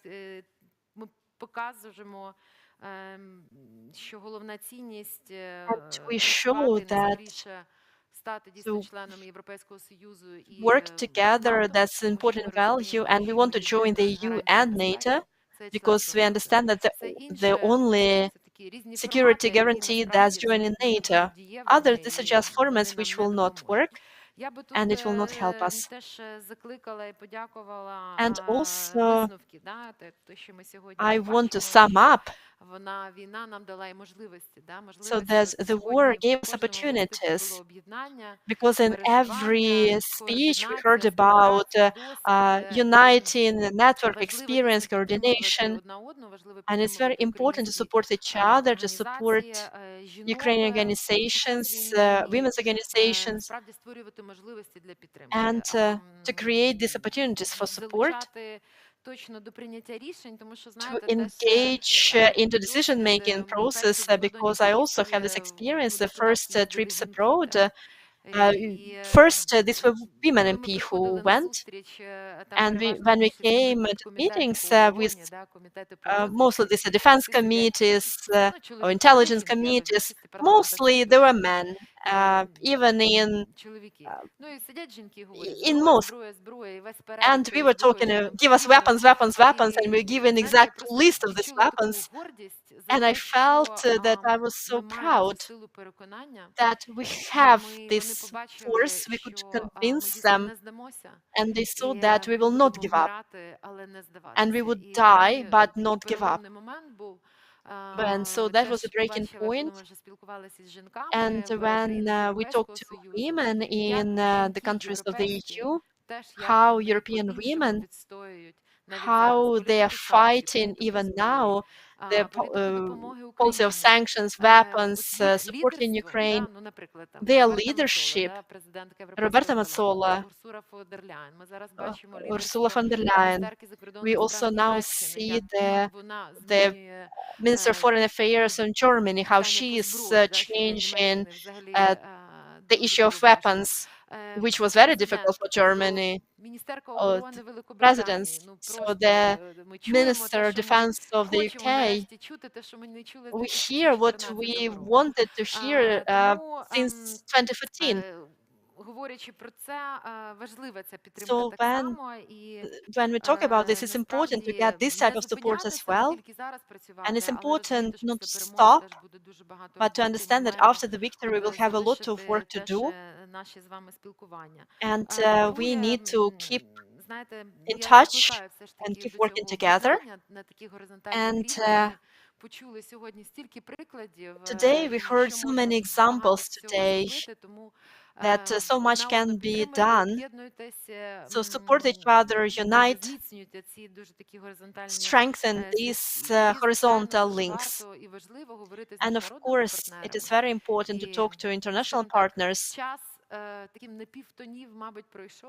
And maybe it's not time to have these half-tones, and we are grateful to international organizations like Caritas. You have been with us for many years, and you also changed priorities since the invasion. But when we meet with many organizations, the UN, now we are quite outspoken, because the war in Ukraine against Ukraine showed those gaps, those weaknesses which international organizations have. And if we don't talk about reforming the UN, believe me, Putin will win, because this organization will not be able to respond to the challenges that the world faces. So let's unite our voices, let's talk to our international partners, so that they don't have fatigue, and so that we keep fighting. We want to thank our international partners who supported this regional Women's Congress. So unite, hug, coordinate, and we help the armed forces of Ukraine. We bring victory and glory to Ukraine.